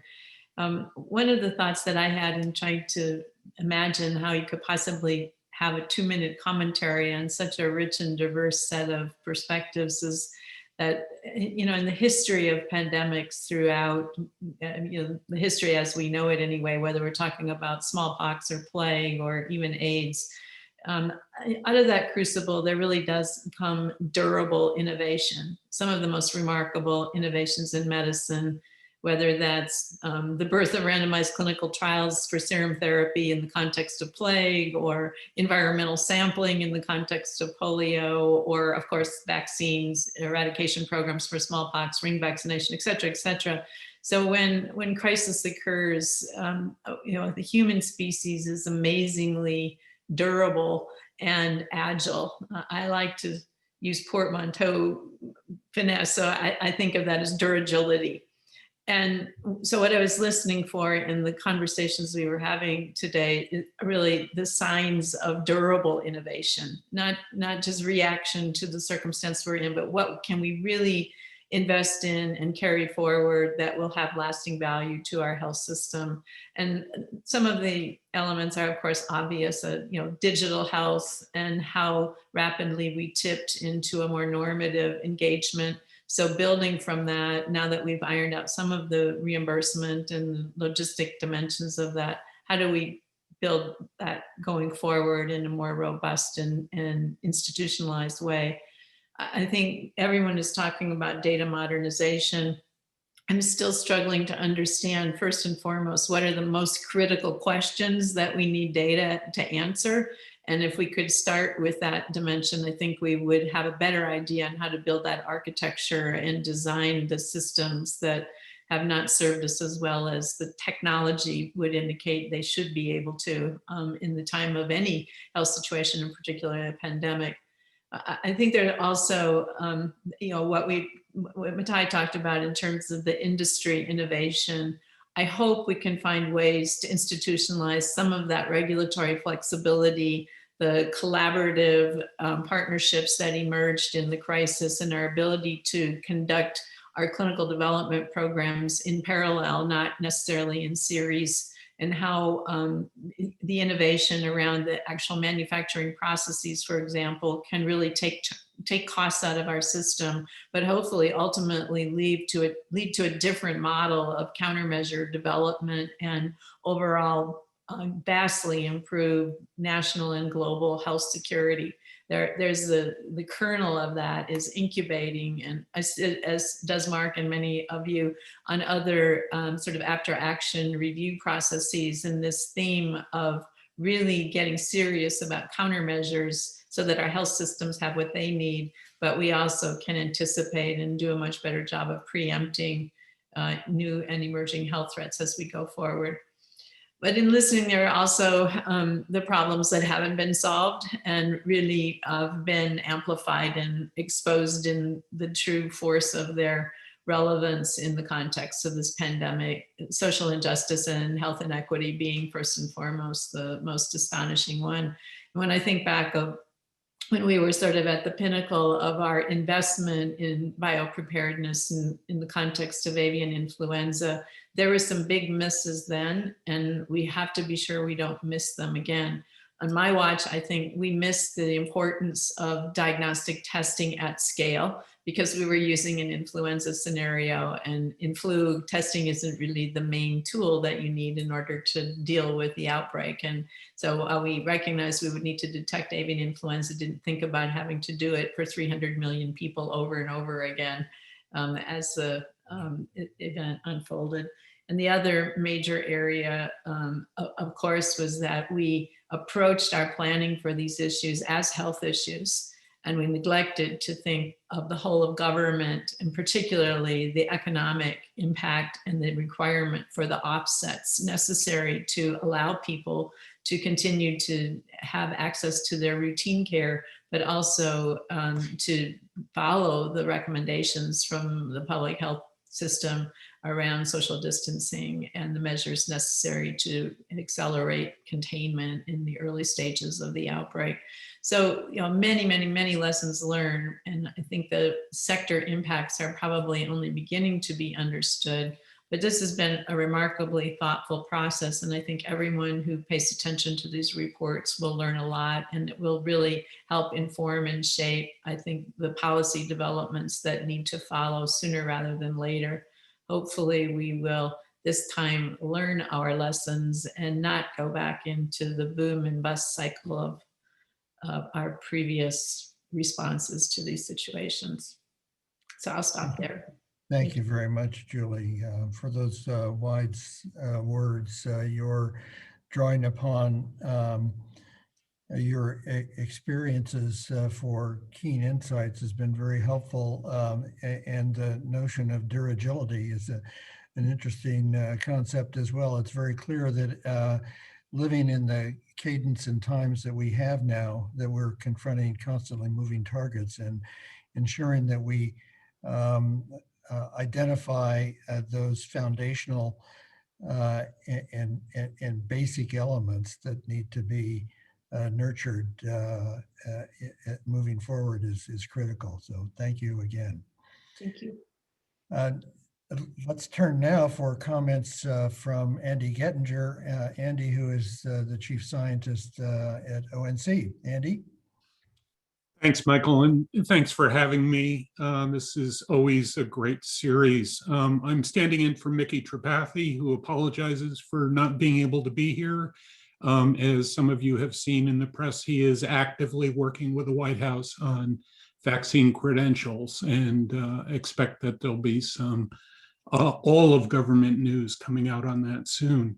This has really been a tremendous session. The pandemic has revealed some longstanding challenges with our digital infrastructure, challenges that a number of former national coordinators, including David and Karen, set out to change. And we were very excited, literally days before the pandemic took hold, when we released the regulations in the 21st Century Cures Act. They were really 4 years in development. And they were passed by Congress. That act was passed by Congress only 4 years ago with universal approval on both sides of the aisle. Really very important. So we've continued in this pandemic to recognize that identity management for individuals continues to be a problem. And we will need to work on that if we're going to be successful. Anywhere from contact tracing to being able to link lab tests with individuals, it's been a real problem. The past year, with not a lot of folks recognizing it, security breaches in healthcare systems have been on a dramatic increase. So we need to be very thoughtful about how we approach that. And then I loved the reference to increasing flexibility with standards. There's great sensitivity to the fact that our clinicians across the board, doctors, nurses, other clinicians, were burdened before this pandemic and are increasingly burdened. So as we think about a digital infrastructure, we need to be able to do that without actually causing increased burden. So we are also days away from the information blocking rules being implemented, open APIs, and we look forward to the kind of collaboration that Rochelle talked about between CDC, ONC, and the rest of government. I'm going to stop there. I could go on and on, Mike, and I know you will pull me off if I try. Well, no, you said a lot in a very short time, Andy, as usual. You identifying, first of all, that we have a solid legal bases on which to build our work, whether it's the ACA or the Cures Act, and underscoring the fact that as we all seek to orient everything around the individual patient and family, the notion of identity management is a fundamentally important challenge that we need to work collectively on and find a solution to accelerate the progress. It all comes back in some ways to the way that Nikayla started off with her emphasis on trust and infrastructure and equity. The trust dimension is very key in order for the progress. So Thank you very much again for letting us know, for your insights, as well as also indicating some of the things that are exciting and coming up in the near future. Let's turn now for a last comment, and then open it up generally to Lena Walker, who is Vice President of Health Security at AARP. Lena? Hi, thank you, Mike. Thank you, everybody. I'm standing in for Deborah Whitman, who wasn't able to join today, so her apologies. I want to thank everybody for really the very thoughtful and insightful work that's gone into these sector assessments, and focus sometimes talking a little bit about the health equity issue and how to advance health equity, because as everybody has noted, I think that's the area where we really need to do significant work. And I would just repeat what Bob said, is that we have a lot of work to do there.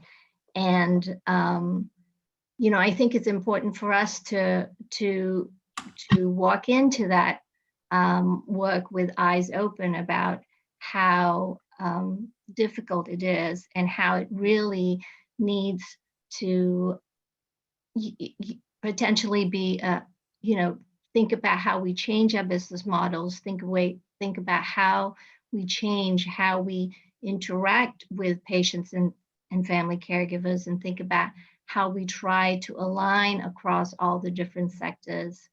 I would share that at AARP, we've turned a lot of our energy and have invested significantly in trying to advance health equity among our population. And one of the things that we have started to think about is, can you use measurement to advance health equity?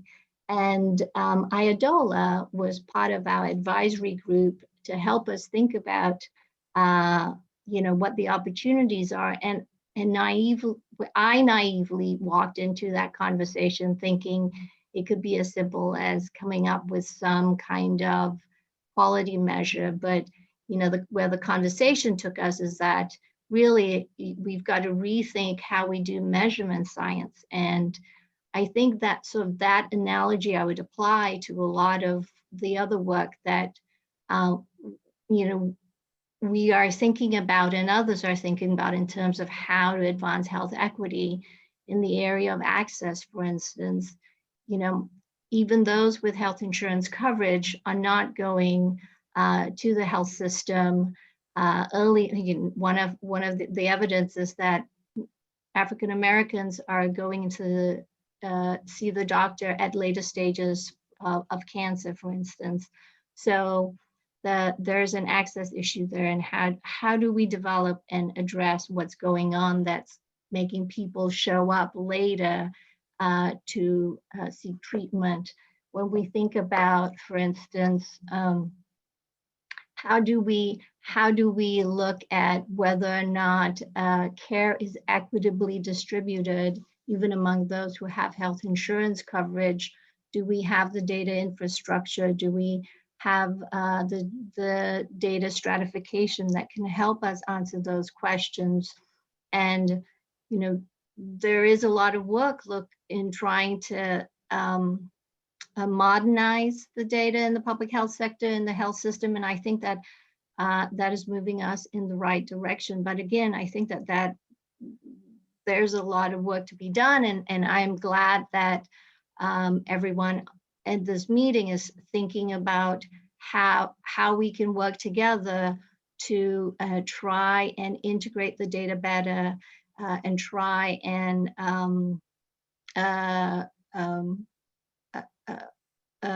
liberate the necessary data so that we can do what we need to identify where the gaps are and make improvements. I heard in some of the conversations the word burden, and there's definitely a concern about burden for health systems and providers, but I would also say that there is a burden on caregivers and patients. The burden of not having access, the burden of not having the right information, the burden of not knowing who to trust. So I think the issue, and that relates as well to issues of workforce, right? So there is language concordance, there's also racial concordance in workforce, and some of that was addressed by some of your presenters.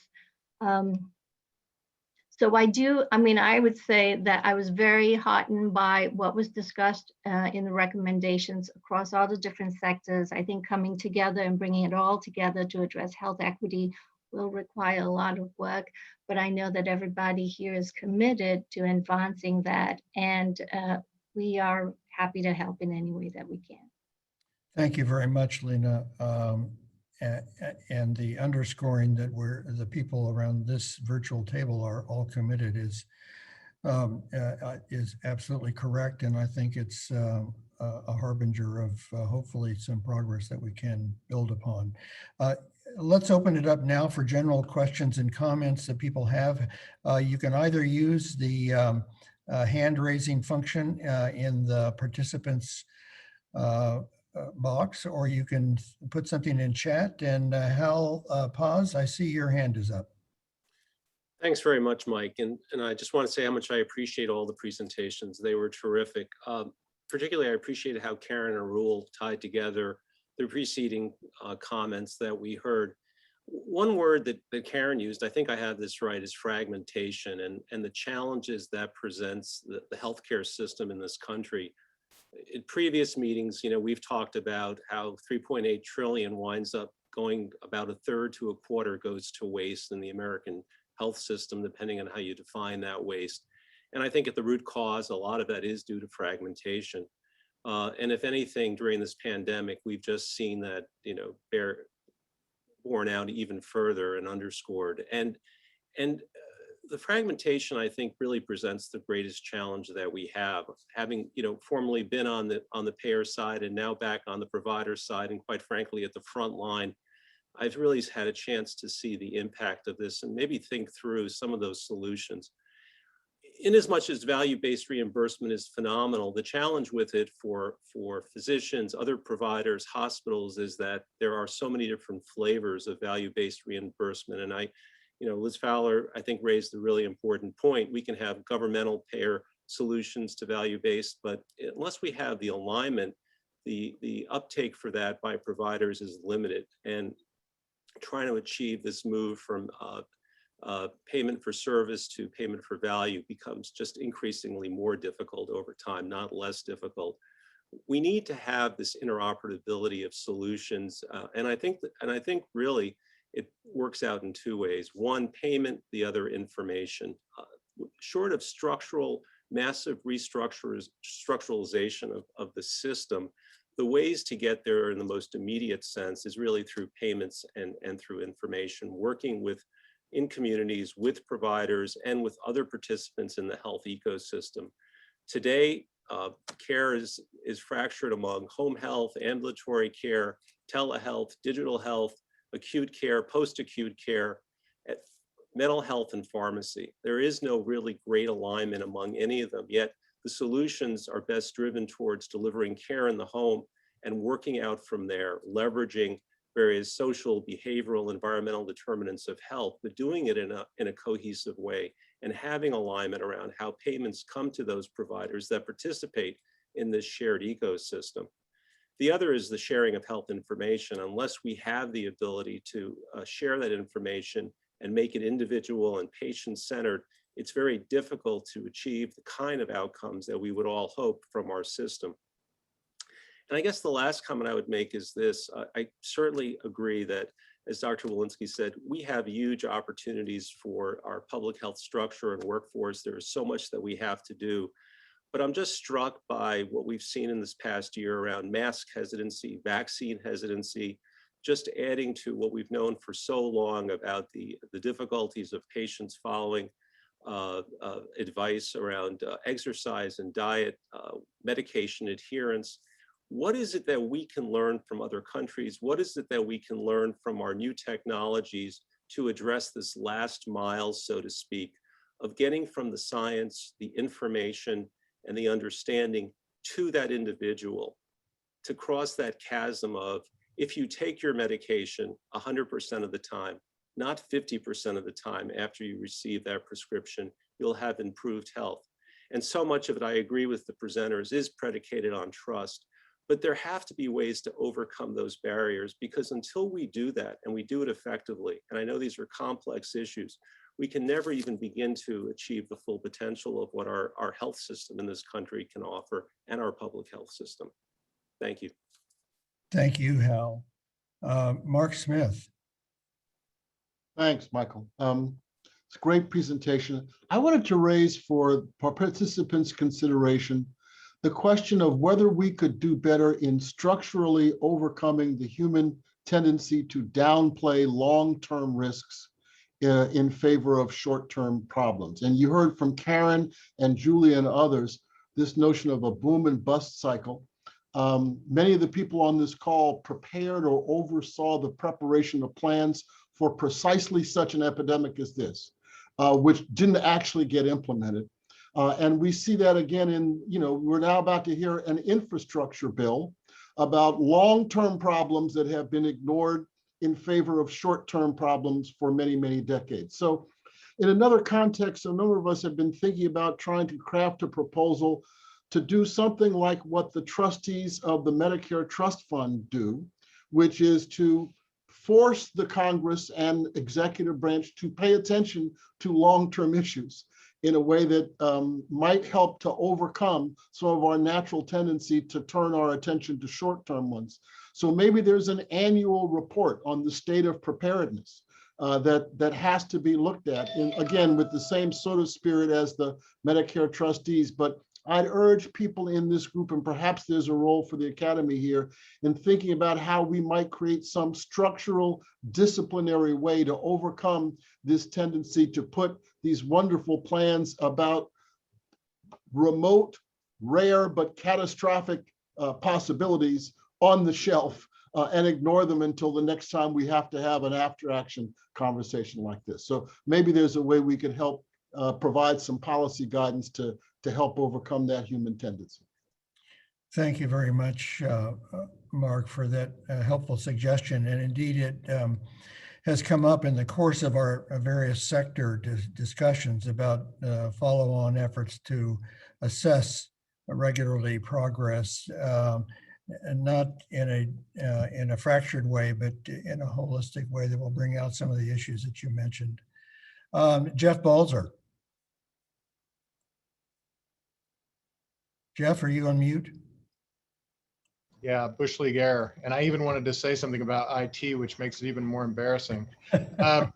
So I wanted to react to something I noticed in one of Karen's slides. And Karen, it was in one of the slides where I think you call out the interface between public health and the care provider sector, and basically healthcare delivery versus public health, and integration across those. And we all know that's a huge issue. And I just wanted to suggest we pay a little bit more attention to that. And I think it's a couple of things. One is I think there's a huge cultural issue that no one really wants to talk about.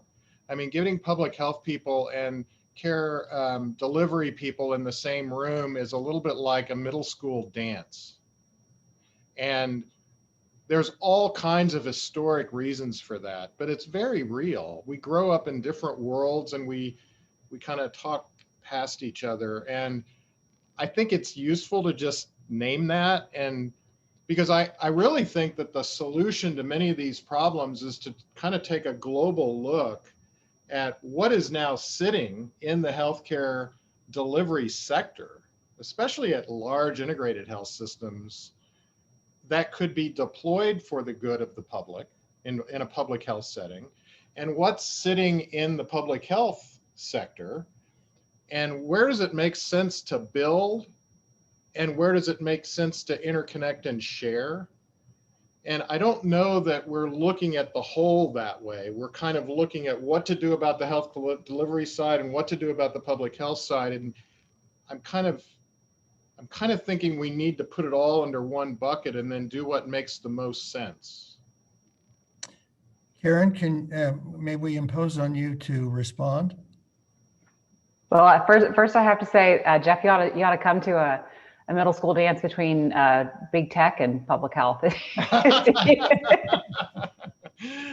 Yeah.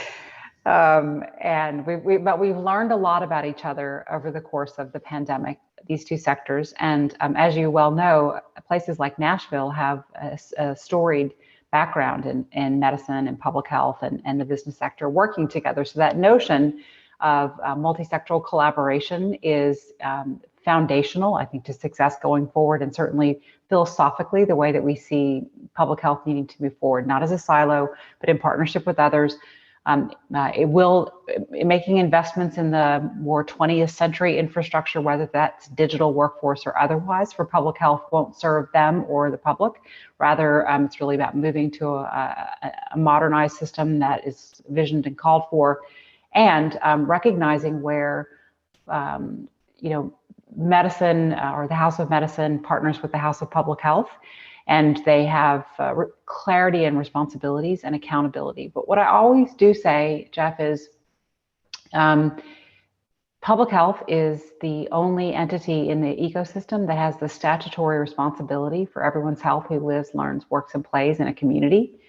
And so at the end of the day, it's not just about having the kind of strong leadership or charismatic leadership of a healthcare system or of a mayor or others.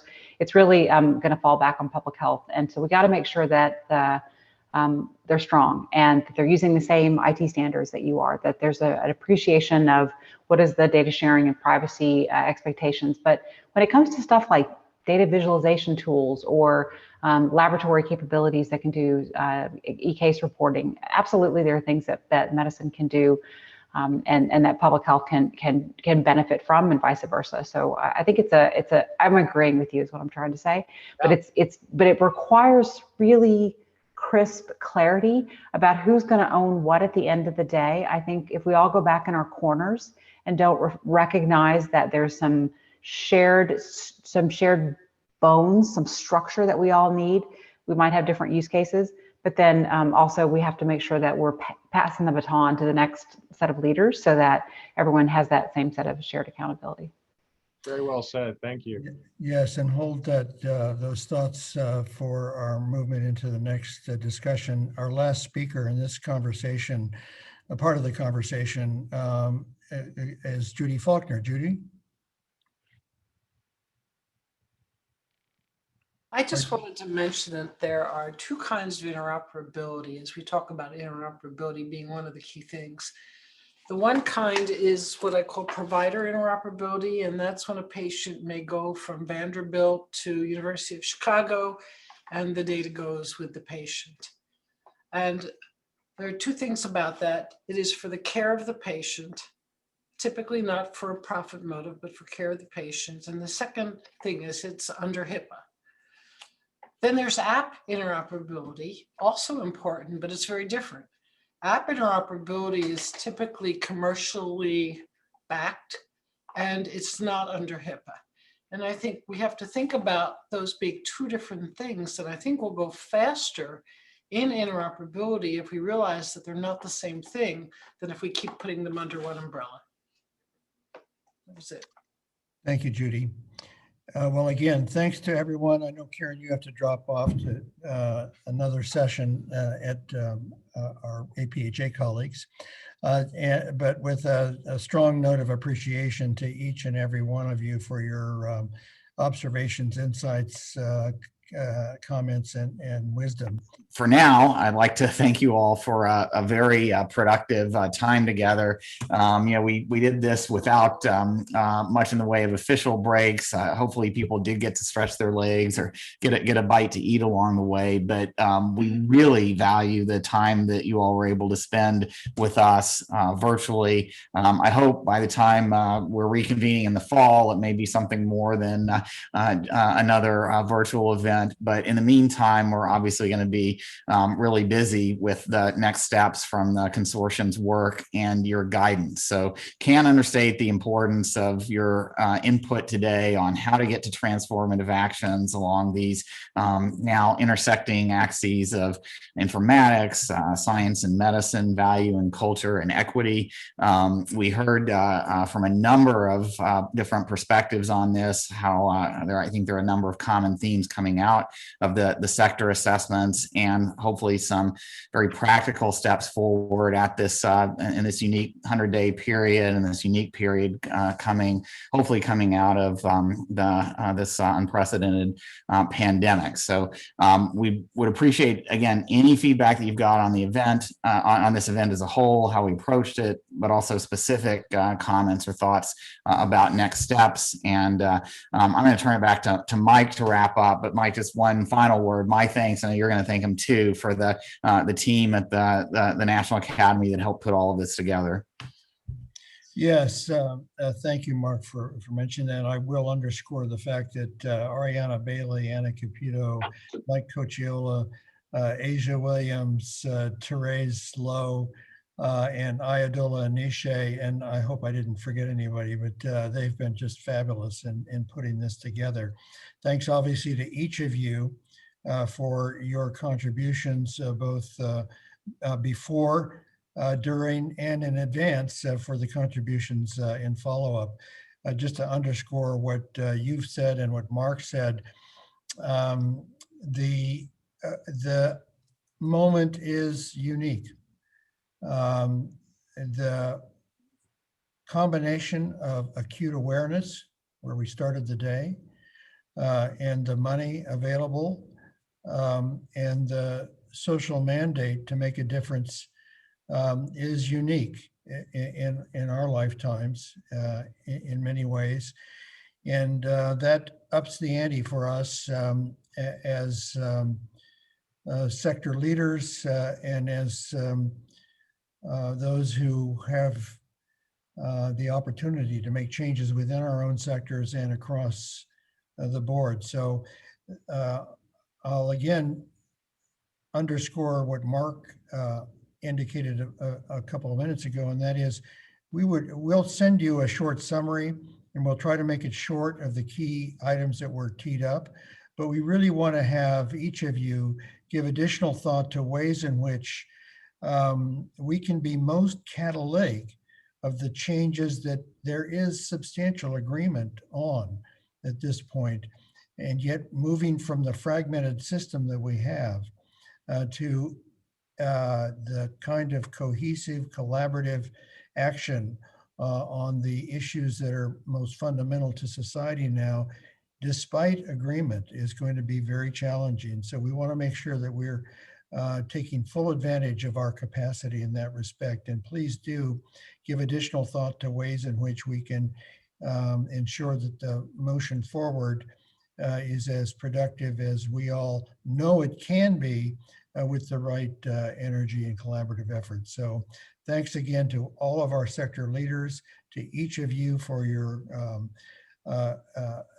commitment to working with us together. And a special thanks, of course, to Mark for his great role as the chair of the Leadership Consortium. To each of you, obviously, to be continued. Meanwhile, be safe, be well, and enjoy when the rainstorm stops, get out and enjoy those cherry blossoms. Here.